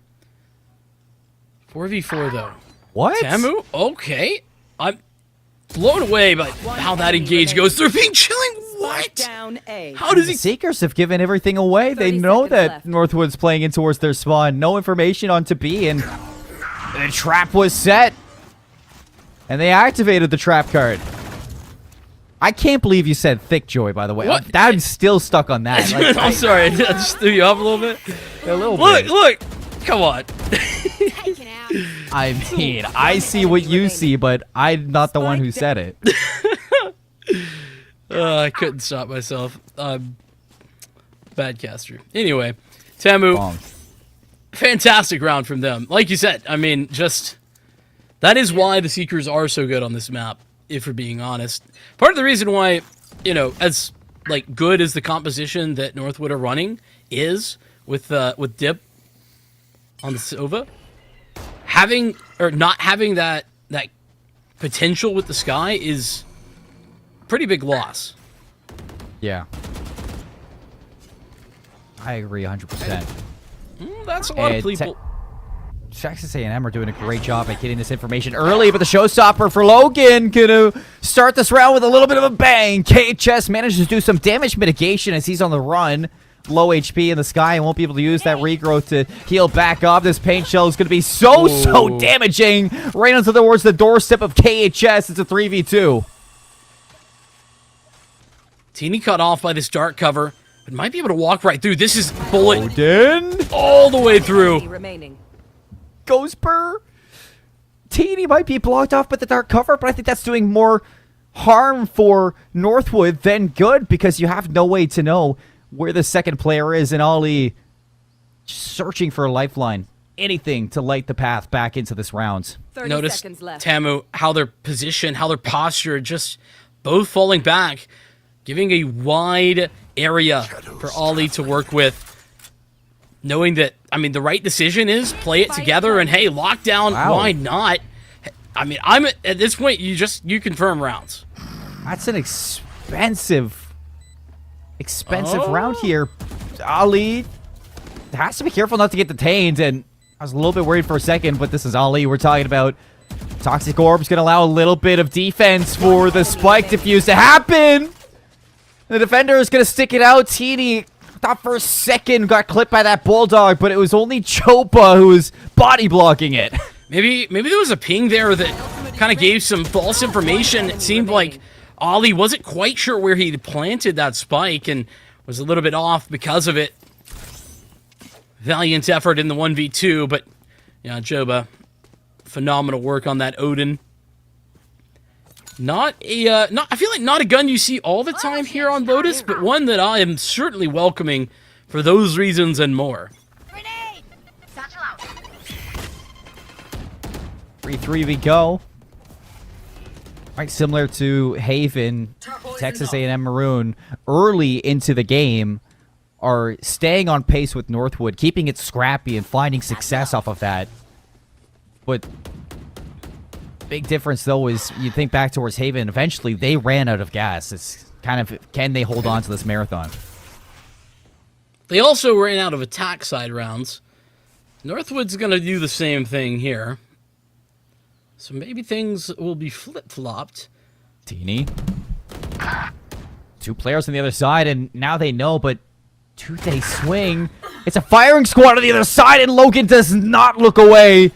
The patience from Northwood, it pays off in dividends. Logan is dancing around them. He's doing 360s. He's trick-shotting. He's doing everything to shut down Texas A&M. I can't believe that Logan gets that kill. I mean, he was like jumping. He wasn't quite in the air, but he might as well have been.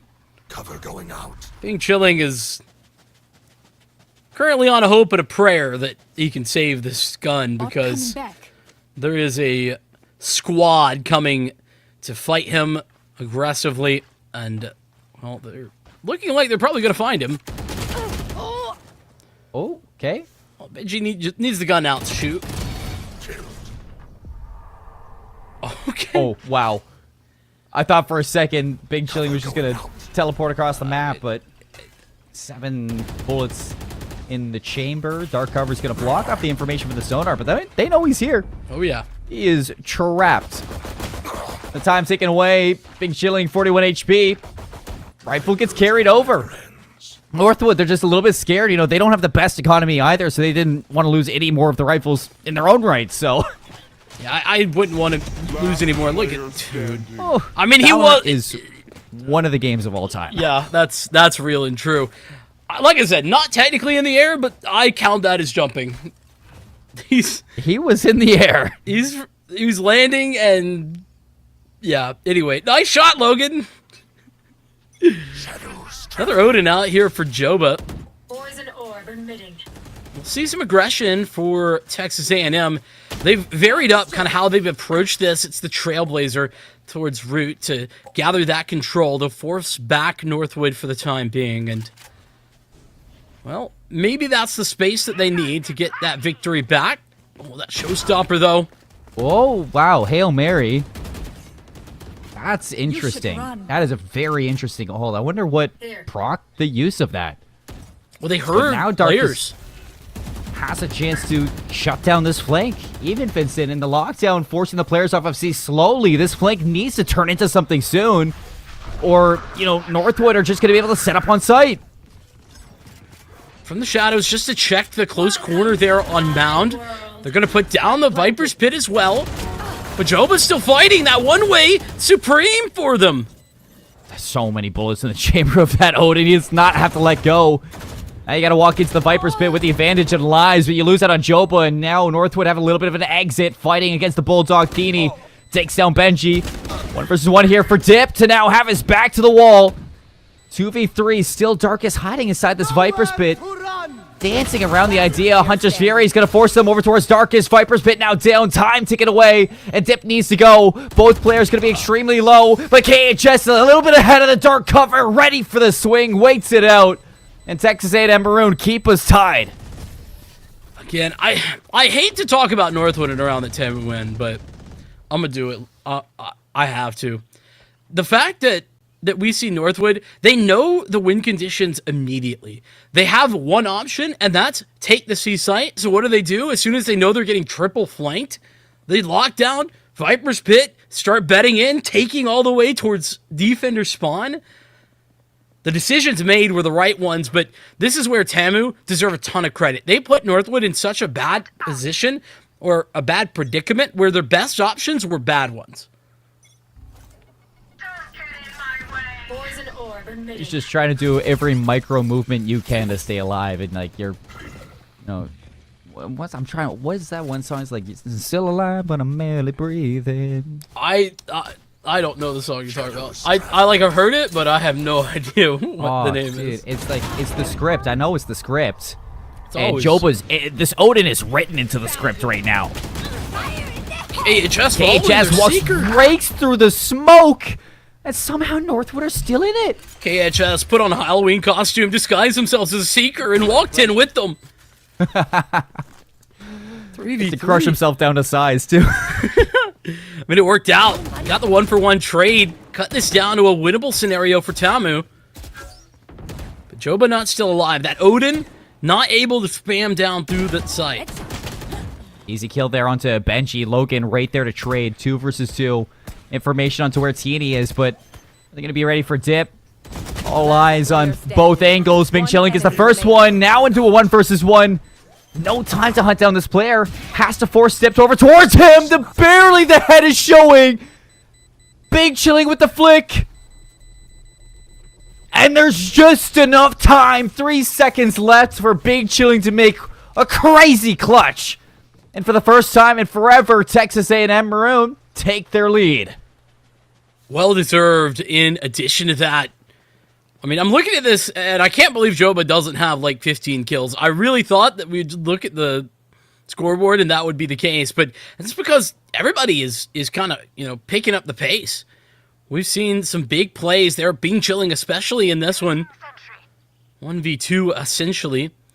And Dip couldn't quite get away. This has also forced Northwood into an eco. Scanning ahead. I mean, Sheriffs aplenty. Some geometry done there by Dip to get some info towards B. It's an eco round, so that means it's going to be a B hit. Toxin screen down. You said A C hit. there's a chance this goes to Game 3. If Texas A&M Maroon take down Northwood on their map pick, then truly anything is possible. Jobo was the only one I see again with this Odin. I thought maybe he's going to be able to make mincemeat of these players, but it's KHS and Teeny to make that happen. Northwood still managed to get their way over towards the C site for a spike plant, but with numbers, Texas A&M Maroon have an advantage on this retake. Darkest trying to cut them down, and he will. 3 versus 3. Hey, I mean, at this point, Northwood are very confident in this engagement. They've taken that fight towards Joba like 4 times in a row, and at some point got to get it. That was ambitious from Darkest. I think trying to get a gun, maybe? But got information. Step pulls out the Hunter's Fury. That, too, doesn't work out. Wally's got a Marshall. Last player Light armor standing. 2. The no-scope misses. It's all down to Dip. Shots from the Sheriff right through the dark cover, hoping and praying it lands. Takes down Teeny. Won't get Bing chilling. Again, the defuse is going to be the way the Texas A&M Maroon take the round as they push their lead up by 2. That's 3 rounds in a row, Vincent. Northwood not very lucky today trying to hit a diffuser through smoke on C. But they can do everything else. Yeah, 0 for 3 on that one specific situation, though. But not in the lead. It's Tamu who have themselves a little 2-round early grab. And the fact that this is still the attack side for Northwood is making that oh so much more impressive in my book.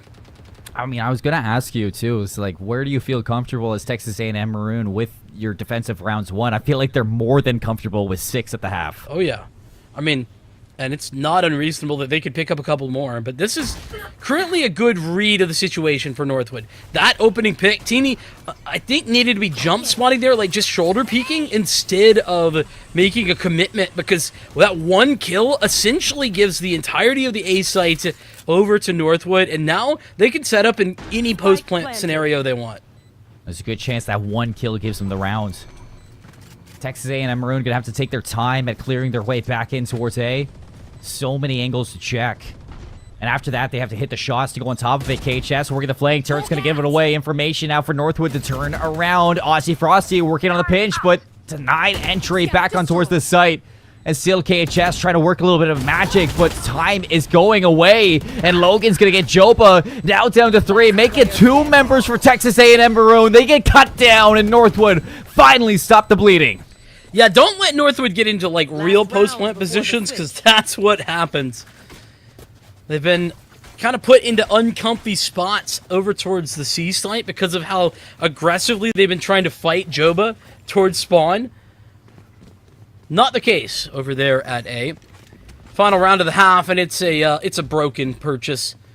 Tamu playing that college student life right now in the buy. We've got what? A single judge, a couple of stingers, though I do love the stinger.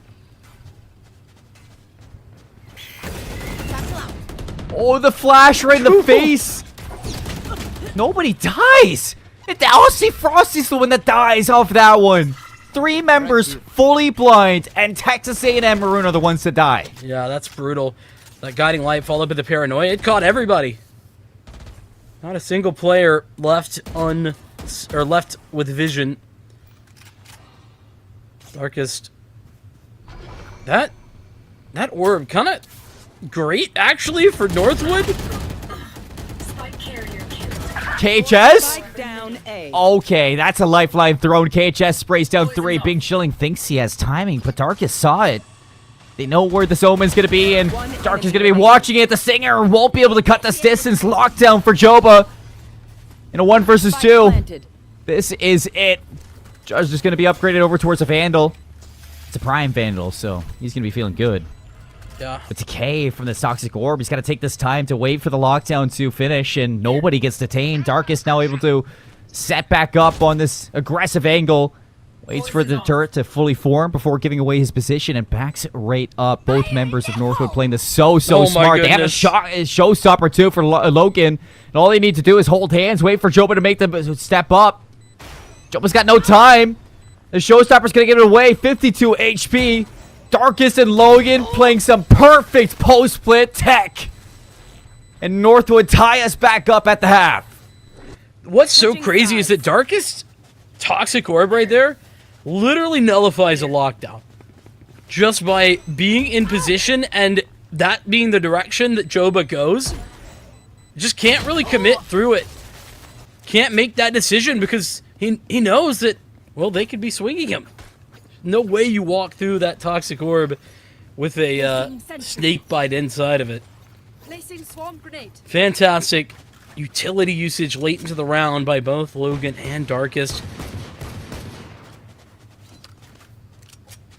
Can rely on Northwood just to not make mistakes. And I think that's right there a good example of it. I feel like the comms of Northwood the whole time is just them saying trust. Just over and over again, just trust. Trust. Wait, trust. So they're a cult. Who's traveling? What? Huh? I don't see the correlation. Just trust me. Don't worry about it. Do you see? Do you not understand? It's fine. I love you, man. Ali. On the angle, two players gonna be here. Call with the knife out. Hey, pull a little bit of a Benji there. Shock dart for Dip. He's running to the hills. Has to exit to B-Link. That shock dart did big damage, though. Look at the HP bars. It did, but there's so many players that I think Dip's like, all right, you guys got this time. Never mind. They have the overgrowth. I forgot. There's a slow flank happening. And Logan's already on A. The problem is these A defenders, they need to hold back for a little bit. Do they? Logan's playing some aim labs in the game right now. Snapping from head to head. Logan gets two. Still 2 versus 2 in the flank is going to be where this all unravels. KHS Did he not spawn them trying to both? look for a way to bring this back, but no information onto where that second player is. So KHS is so unsure of what to do. Spike planted. All Northwood need to do is wait for the spike to go down and hold hands on the way back in. They saw KHS, 12 HP. Jump around the corner. The first shot lands, but Benji's easily going to be able to clean it up. Honestly, KHS has been so crispy today, Seymour. I mean, that was so winnable for him. Unfortunately, I mean, he was like 1 HP already. Here's Logan. I mean, 1 bullet more, and that was a triple One kill. enemy remaining. I'm just so impressed with the way that KHS is playing a lot of these rounds. I know I might be a little bit biased in saying that because he is just the loudest player on the team right now when it comes down to kills, but it's just the way he's putting himself in so many of the right spots at the right time and using the most in the Sky utility. Northwood will see if they can convert this round. Full mound control for the defenders. What? Spike down. C. A little questionable maybe for being chilling. Showing a little bit of lag. It's scandalous. Blind and dead. No scope from Ali there. Style points. 2 members. Yeah. One enemy remaining. I mean, if there's anybody who's going to be getting the style points, it's Logan so far. He's been doing somersaults. Dude, 17 and 9. When did that happen? I didn't even realize. I should look at the scoreboard more. I've determined. Stats don't matter. Yeah, you're right. That's what I keep telling myself, and I'm like 0 and 15. Big fan of Owen. He's my best friend. I heard you were legally changing your name. I thought about it, but then I did this whole branding around Vincent, and it's just awkward. I'll eat. Dude, no wait. That was ambitious, especially with a Spectre. One enemy remaining. I mean, it's so clean right now. Be it What to expect from a second round of the half? No, that's not even the second No. round. That's the third round of the half. That was the wait, gun round. That was the gun round for Texas A&M Maroon, and Northwood make it look like a thrifty. I mean, it really was. They had there was a bonus. They had SMGs and a Marshall. Logan had a gun, Enemy but remaining. I guess you can go for that aggression that we saw from Ali, because you have Logan backing you up. They make Texas A&M Maroon look like they're the ones in the thrifty, though. I know. Which they are now. We'll see if this gets any better. That A aggression gone for Northwood in this one. Instead, they're doing a little stack up towards the B site. Maybe going to take some Chilling. contact. Similar. Chilling has like 1 HP. How have they? There's like no info right now. No. This is a very bold Trailblazer to throw just in the open, but a lot of trust here for Texas A&M Maroons to take this side. And nice shot from KHS. Lights out. That's the Seekers and the regrowth to bring Big Chilling back into this round, but Spike still has yet to be planted. Darkest watching on the operator from his own spawn, and this is really good post plant though for Tamu. They've got a ton of control. Full heaven is all theirs, and a dark cover goes down right in time. KHS is terrorizing the flank. It's not only on fire with the shots, but he's What? dynamic too. Logan takes down Big Chilling, but blows him up in the meantime. 3 versus 2. One enemy Thrifty remaining. here for Texas A&M Maroon. Darkest with the op. He's going to be finessing around the corner. Darkest! This is 3 winnable. kills in the round. Swaps the Phantom. Taps the Spike. But KHS with the clutch. 4 kills. 20 in total. Texas A&M get one on the board here on their attack. I mean, I was saying KHS has got a lot of space over at A. Don't know how he got there, but he found all the kills and locked them out of their own site. Darkest should get way more credit for almost bringing that back. Dude hitting some nasty flicks on the operator and has the money to bring it back in around, what is this, 5? Yeah, 5. Math is difficult. Dude, math is so hard.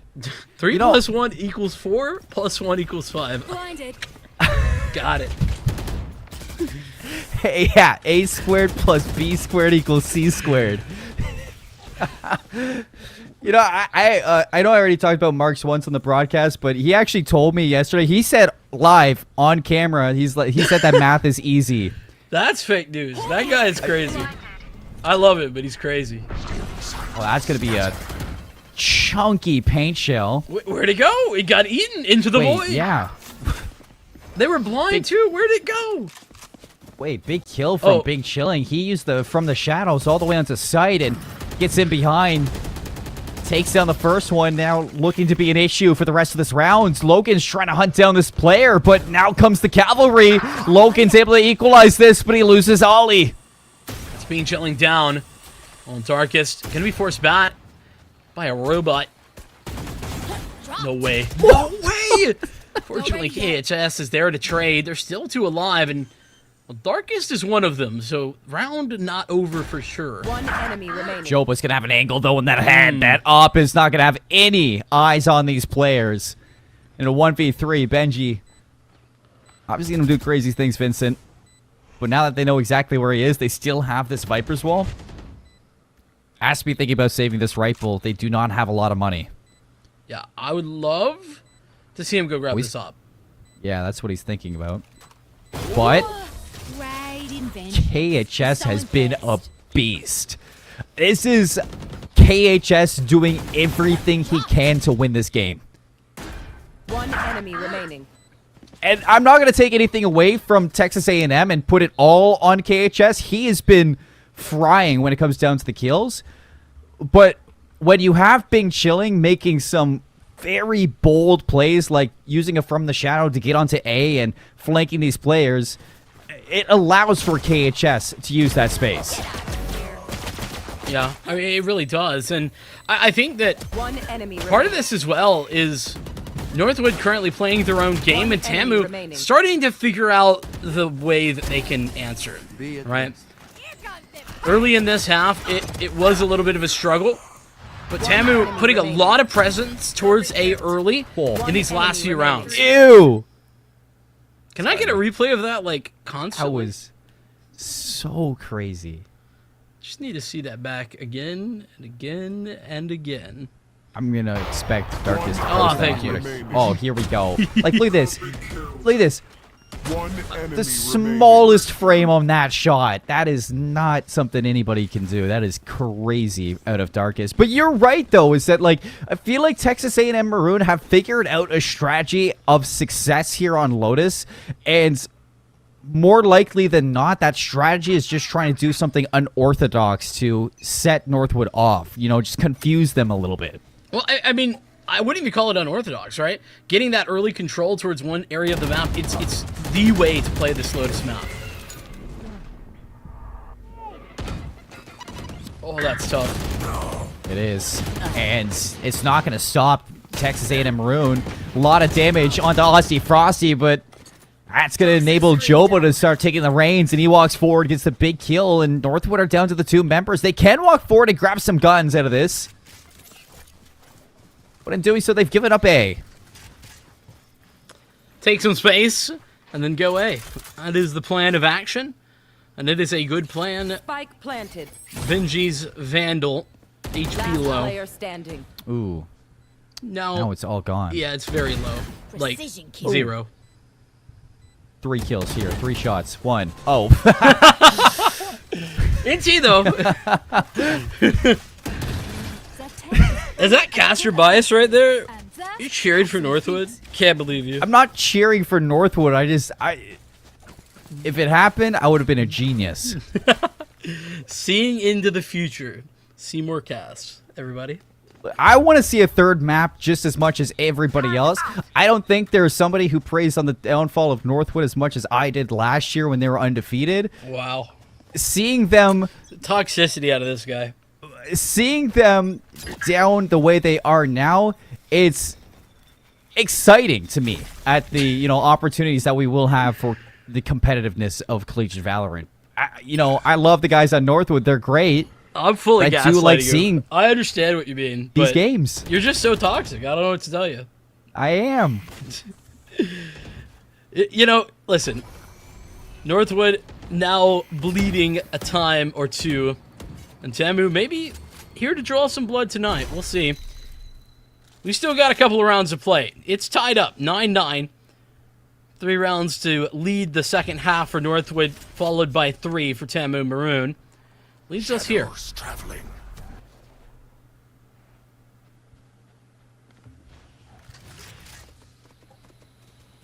Does lead us here Destroyed.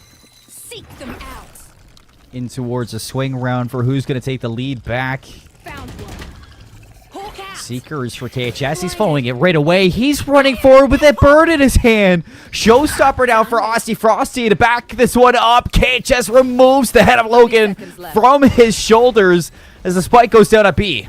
Welcome to It's fantastic my because this world. means there's no flank from A-Link. Dip. He might have gotten his way in here. Other side of the dark cover, it's Aussie Frosty, not able to connect with the shots though. And spam through the smoke. Dini and Aussie Frosty putting Northwood yet again in a 2vx scenario. I feel so badly for Dip there. That's just not even fair. He had all the information. He made the right play, got the timing correct, and then just couldn't find it through the smoke. Tragedy. But a fantastic round by Tamu. And let me tell you why. That Seekers up A, it's exactly what was needed to clear everything out. And, it would have been okay if KHS didn't get the kill, but because KHS dispatches Logan, who's the only player at A, that A-Link is now fully theirs. Forever. Yeah. And always.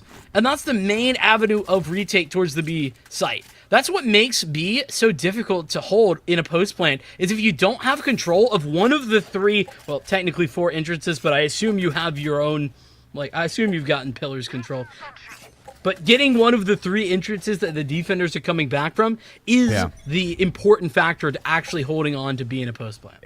And it's something that was so good with Northwood's attacking side back on Haven over towards C. It's almost the exact same thing. And, you know, when Logan goes down, Dip feels the need to make a hero play. And, I mean, the rest is history after that. It was tragedy, like you said. Texas A&M have truly evolved here on Lotus. They still have work to do, though, as Dip takes down KHS. And Dip able to be in that position because of Ollie's forward position over at Rubble. No info gained there. Mountain control no more, though, for the defense of Northwood. Down for... feels like the first time in a while. Looking to tie this game right back up. There's a lockdown ready to roll on both sides, actually. And out to the C site where that lockdown shines brightest. Darkest gonna have to go big on site. Good for one, but that's about it. Lockdown for Joba gonna hopefully keep Northwood at arm's reach, but it's a Venn diagram as the defenders choose to use one of their own. Now is Texas A&M Maroon forced to fight their way out, and Ollie chops them to bits. 3 kills for Ollie. He's gonna be detained, but there is so much time there for him to get his magic done. Yeah, just a little bit of a mistake being made. Gotta clear out Ollie up here. Kind of just assuming that everybody would be falling back, but unfortunately, assumptions are the death of many a player in the game of Valorant, and they were there for Texas A&M as we're tied up at 10 apiece. What will be the change that Tamu looked to bring? Looks like they're more interested in the C side control now. They've been working A pretty consistently, and I think they think that it's given them some space to work with, that Northwood will be a bit more passive. But as you and I could see, Seymour, that is the opposite of the truth. They don't know. We know. They choose to go to B. That's a great call to make still. But now the Viper's Pit is going to solely allow Ali to play forward over towards Rubble, and the rest of them to rotate and watch this B site. And Northwood have an ironclad hold right now on their defense. Yeah, B is no longer the play. It was for a second. It's no longer the play. But they're going back towards A. They know they need to get some control out towards A in order for a B site hit to be effective. Paranoia is going to give away Ali, Hunter's Fury to catch maybe a kill here, but Aussie Frosty uses the blast pack to stay alive. Gliding light back out. Ollie's going to be blind. They know he's up on Rubble. Are they going to be able to take him down? They don't. Ollie takes down Big Chilling. Logan's here to back him up. And a huge double kill from the Rays shuts Texas A&M away from this round. Unless Joba finds this kill. I mean, they know they're on B because of that audio cue that KHS just gave. Breaking the vent there. Spike planted. Ensuring that the spike will go down, yes, but there's a showstopper here for the post plant. And it's a 4-on-2. Here's that showstopper. Oh. The small little sidestep from Logan, and the showstopper's allowed to make that impact. Joba knows roughly where these players are, but there's too many to get rid of. It's it with 5 HP. He's going to be able to put it to rest. 11 rounds for Northwood. The good news for Tamu is that they still can buy. The bad news is that Northwood have just gotten 2 rounds in a row, and their momentum is swinging substantially. They've adjusted to what Tamu were doing early on. Look at the aggression ready to roll today. They've been fighting for this root control almost every round now. And when Tamu are fighting for it, they're losing. When they're not, they're losing. You see the problem here? They're losing. They're losing. Only by 1 round, though. I mean, you have to give respect over towards Texas A&M Maroon for what they've been able to do. Logan stays alive. Lays a paint chill at the doorstep of Big Chilling. And Dip, the big brother right now, watching over the shoulder of his duelist.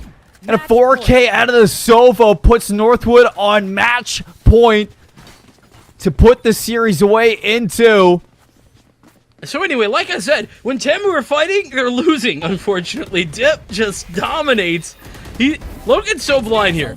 Just hits the kill with the paint shells, and the Dip is not taking any prisoners. Go home. We do not want you here at the A site, says Dip. 27 frags for Logan as well.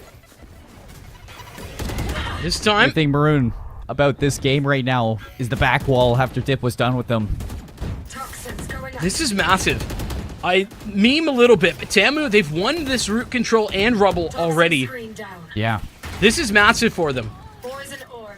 Do or die. Dip finds another kill. Ollie's going to be a little bit too far up. And possibly another big mistake for Northwood. No flank to watch out for. I don't know what Ollie was doing out in the open there. Caught in transition of some kind. Darkest with a shorty. The smoke goes away. Dip's going to have to yet again go nuclear. Here's the second 2v3. Benchy has yet to make himself known. Last chance for Texas A&M Maroon. Up forward is going to be Frosty. Now down to Dip. 30 HP. One shock dart, the drone, and the sonar. But as the time goes down, Dip's going to try to maybe pull an audio cue, make this expensive for Texas A&M Maroon. Other than that, Vincent, I got that feeling that we're looking at 11 here. I mean, 30 HP, that's not even a question, just the time frame. Dip will think he's getting out, but he ain't. Maroon has to go. No, they're fine. Totally fine. Able to escape and more. Mistake made. Logan caught in the middle. Trying to get towards root. Don't know if they missed some utility or like a blast pack or what. But then we saw Ollie kind of caught. Trying to transition back to the site. Darkest with a pistol out. Just a cacophony of errors in that round for Northwood. Leading Texas A&M to force this max rounds. I mean, this game is still very winnable for Texas A&M Maroon. A one away from sending us to overtime. I feel like Northwood got a little bit lazy in that last round, and you know, Ollie, you don't normally see him make plays like that.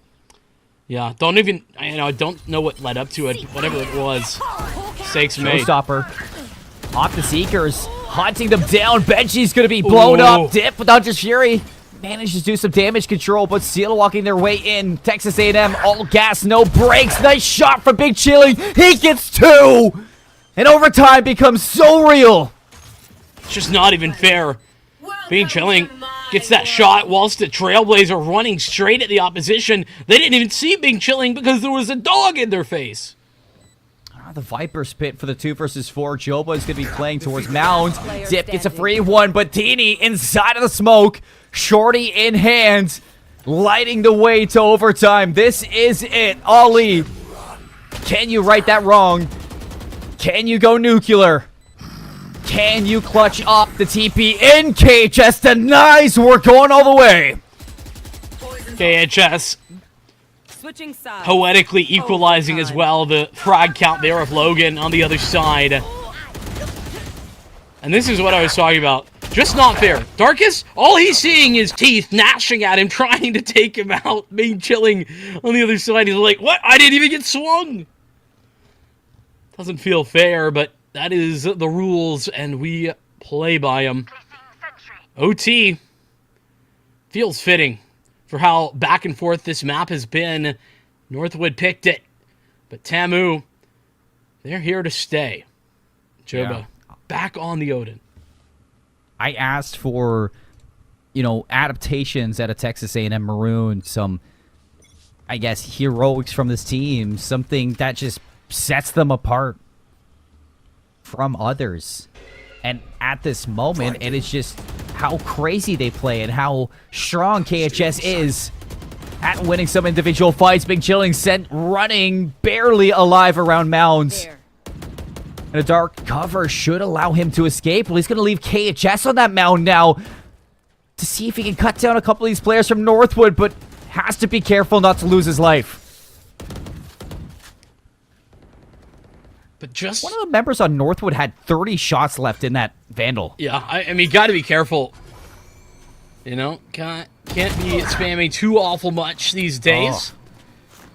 But all you need is one bullet to the head. That one, not a headshot, but it's close enough. Dip to deliver the opening engagement. And Dip, he's collected orbs. He's got the ultimate ready to go. That Hunter's Fury is ready for business. Darkest is just controlling Link over towards A. He's denying Texas A&M Maroon to look in on B, and that allows safe passage for the Spike to get in over towards the site. It's already planted, and now Darkest can just sit here and wait for somebody to bite. Again, I mean, you've allowed Northwood to set up this perfect post plant. All they have to do is stop the clock here. Big Chilling's gonna find Ali. Teeny, an advantage. But at that, you still have to fight all the way to the end. Hunter Sherry's going to be activated from Dip. Stops the defuse from happening. Now looking for a kill off the back of it. There's nothing that right now Texas A&M can do. Benji going to drop Dip alone. Aussie Frosty, what is that? Dip needed to get a kill with that Hunter's Fury, but Taney was being incredibly vague about where they were. Just tapping the spike, then going back, tapping the spike again. It was very solid play. Good movement from Taney in order to dodge and dip around the Hunter's Fury there. Northwood, Here. they missed the chance. Tamu now the chance to close.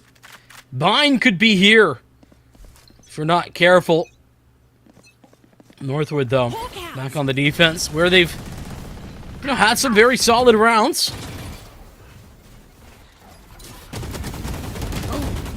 Gonna have to do it yet again, though. Does look like Northwood want to pick up the pace, but it kind of blows up in front of them. Teeny and Aussie Frosty combined for 3. Watch Darkest, though. He's coming from B-Link. Ready to go. And gonna get the planter, too. Spike down, Seymour! And a snake bite. One enemy Denies them of going back into this one. Dip on the cross. Lands a shot onto KHS. Drone's gonna give the information of where TNE's gonna be. He has to fight his way out. And that's just not possible. Darkest won't allow anything more. No more shenanigans. Overtime. Overtime number 2. We gotta do it again. And like I said, I mean, Darkest, this is why he's such an it factor for this team. Remaining. Able to catch the timing perfectly and fall away, not overcommitting to that fight either. Late round utility with the Owl drone as well. Feels good to have that in your back pocket. Dip and Logan nearing 30 apiece. Yeah, that's ridiculous. Lots of aggression over towards Mound. 3 members of Texas A&M, and one of them's going to be pinged by the sonar dart. And love this from Northwood. They immediately packed their bags back over towards A. Luckily for Texas A&M Maroon, this is where your Killjoy is set up for, so there is a chance to delay and allow for some repositions to happen. Giving away a little bit, but they don't know the extent to which this is a stack. If they go back towards B, Northwood, I mean, they have to deal with the 2 players there, but that seems far better than what was almost 3 a moment ago. And, well, with the rejoining of this player at steps, it's going to be KHS, the 3rd defender once again. I think this rotation to B is key, but being Chilling is the linchpin. Yeah, Big Chilling has to be careful. Players behind him, players in front of him. He's definitely going to be the difference maker. And now he knows, turns right around. Shadow over towards the block out Logan. Big Chilling ready to do a little bit of heavy lifting. First kill is going to be secured. Immediately traded out, and the B side open for Northwood. And here's where things get dicey. Gotta get that flank through the link into the site. And it's trades in both directions. Found them. Post plan is going to be from a link. Hunter Fury yet again for Dip. Aussie Frosty's going to tap it. Is it an orb Still time to collector? play with. It's going to be Benji, the first one to take contact. Aussie Frosty not able to secure that kill. This should be a Northwood win. They just need to play together. Sonar Dart, Aussie Frosty doing as much as he can to keep them away. But it's the least of his worries. There's a bomb behind you. And Northwood take the lead. Dip is absurd. Dude has, I mean, he's an orb collector to the max, first of all. Spike down. They A. get him all the orbs to make sure he's got his ultimate. And then to the post plant, he's got a recon bolt, an owl drone, a hunter's fury. Like, what does he not have? Seymour, someone has to stop him. 40 kills. He doesn't have 40 kills I mean, yet. give me another couple overtimes. We can make that happen, Seymour. Is that a promise? That's a threat. Oh. Only threat right now is Texas A&M Maroon, threatened at losing this series. One more round for Northwood, and they could put it away here. Texas A&M, they need to piece together 3 rounds in a row if they don't want to give Northwood another chance.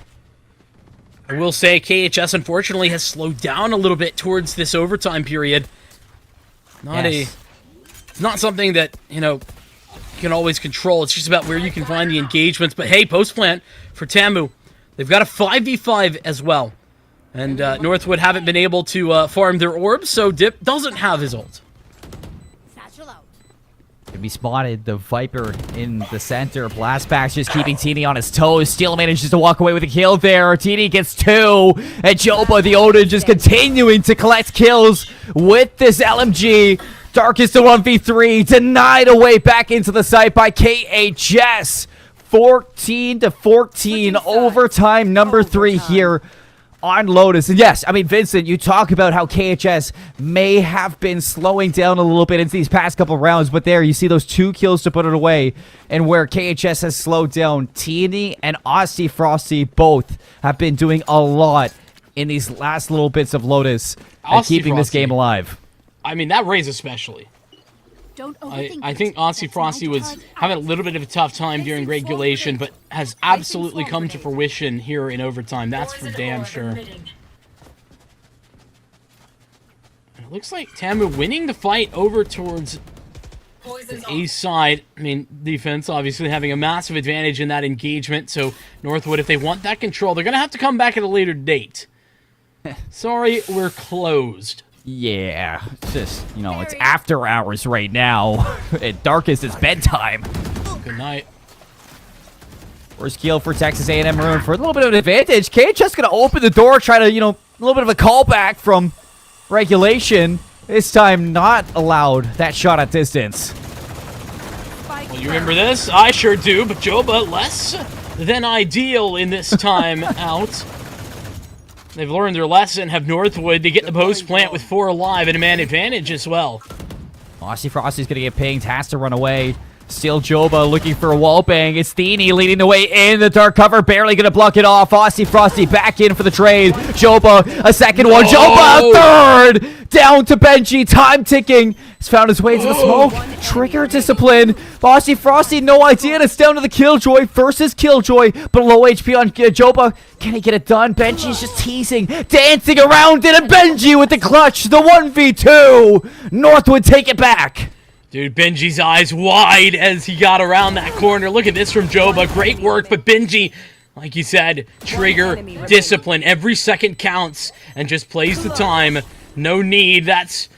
Well, there was no smoke there, but finally the C site overcome by Northwood. And what's been very difficult for them overall in that position throughout this map. Advantage once again. We've traded them. Northwood picking it up twice, but Tamu now up against the wall. Map series point yet again at their back. 61 kills between Dip and Logan. Dude's cracked. And yet they have the lead, but barely. I mean, this is so scrappy from Texas A&M and Dip. Oh, barely an angle in the one-way. You lose out on your A's. Not a player you want to be gone. Duelist in the attack-sided rounds. You want to be able to get a tip of the spear for your squad, and Aussie Frosty will be denied that opportunity. Benji gets a second one. You have the Viper's Pit, but it seems like... No, it's just a graphic bug. It's not going to be the Viper's Pit. You mean that bug's still there after 3 years? No way. Well, big chilling now.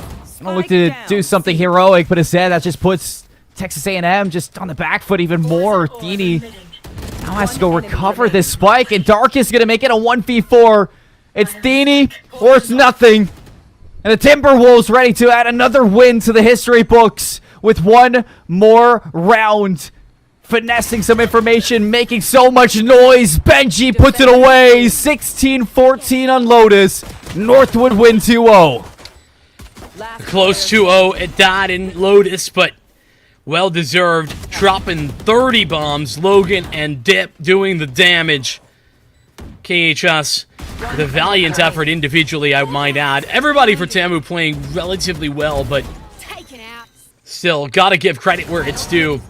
The adjustments from Northwood over the course of the series where they were struggling initially on their attack side and they were able to equalize things at 6 apiece. Like that kind of should have given us an early warning that we were in for a game.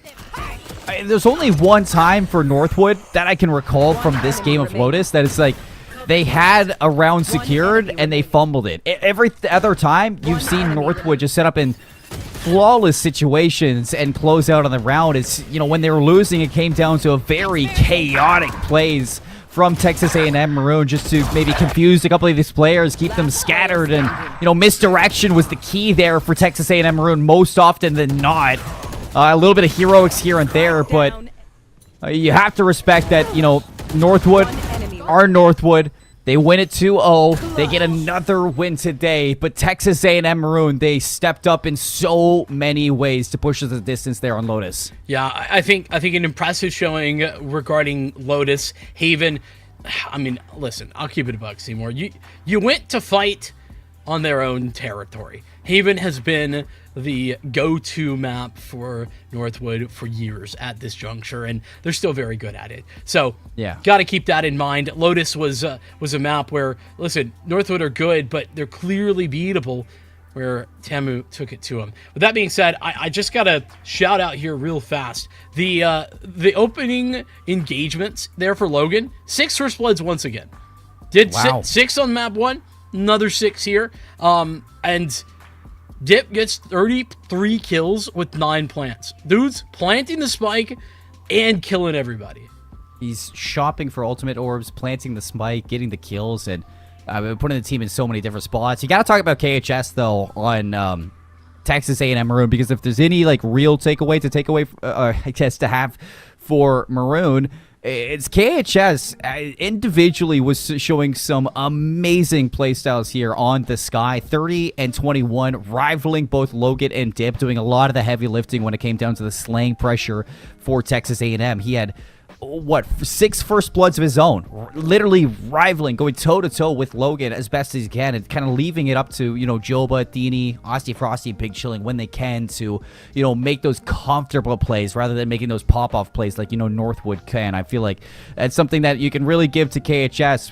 Just made it all the more comfortable for the rest of the team to step up in their own manner. But that's enough for today's game. I called it at the start. It was going to be a standing splitter, Vincent. It was both teams going into this 3-2. Somebody had to be knocked down. Somebody had to be moved forward. And Northwood, they advanced to 4-2 now on the standings here inside of our Val Legend Cyan A. So far, so much closer now to, you know, catching up with SFU, Fisher, as well as Maryville. Yeah, I mean, unfortunately, Northwood, they're kind of fighting against that early season loss to SFU. So they've continued to do that, and, well, second loss to Fisher didn't help them, but they're on the comeback trail, seemingly better and better, and with a big win tonight over Texas A&M. I think that further solidifies their position, and now Tamu, the ones kind of asking the questions of where they belong in this division.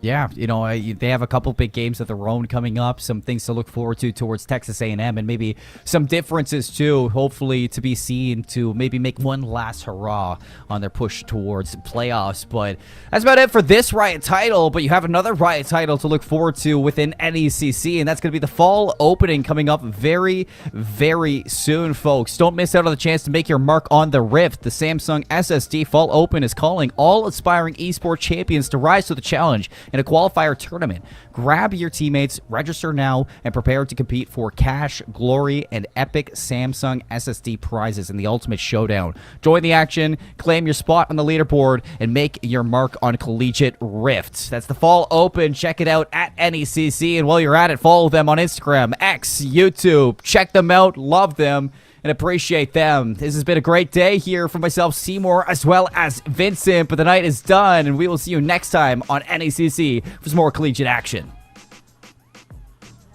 I've got the Samsung 990 Pro Series. Shall we get started then? This speed exceeds all expectations. Reading speeds are 40% quicker than before, and writing speeds are 55% faster.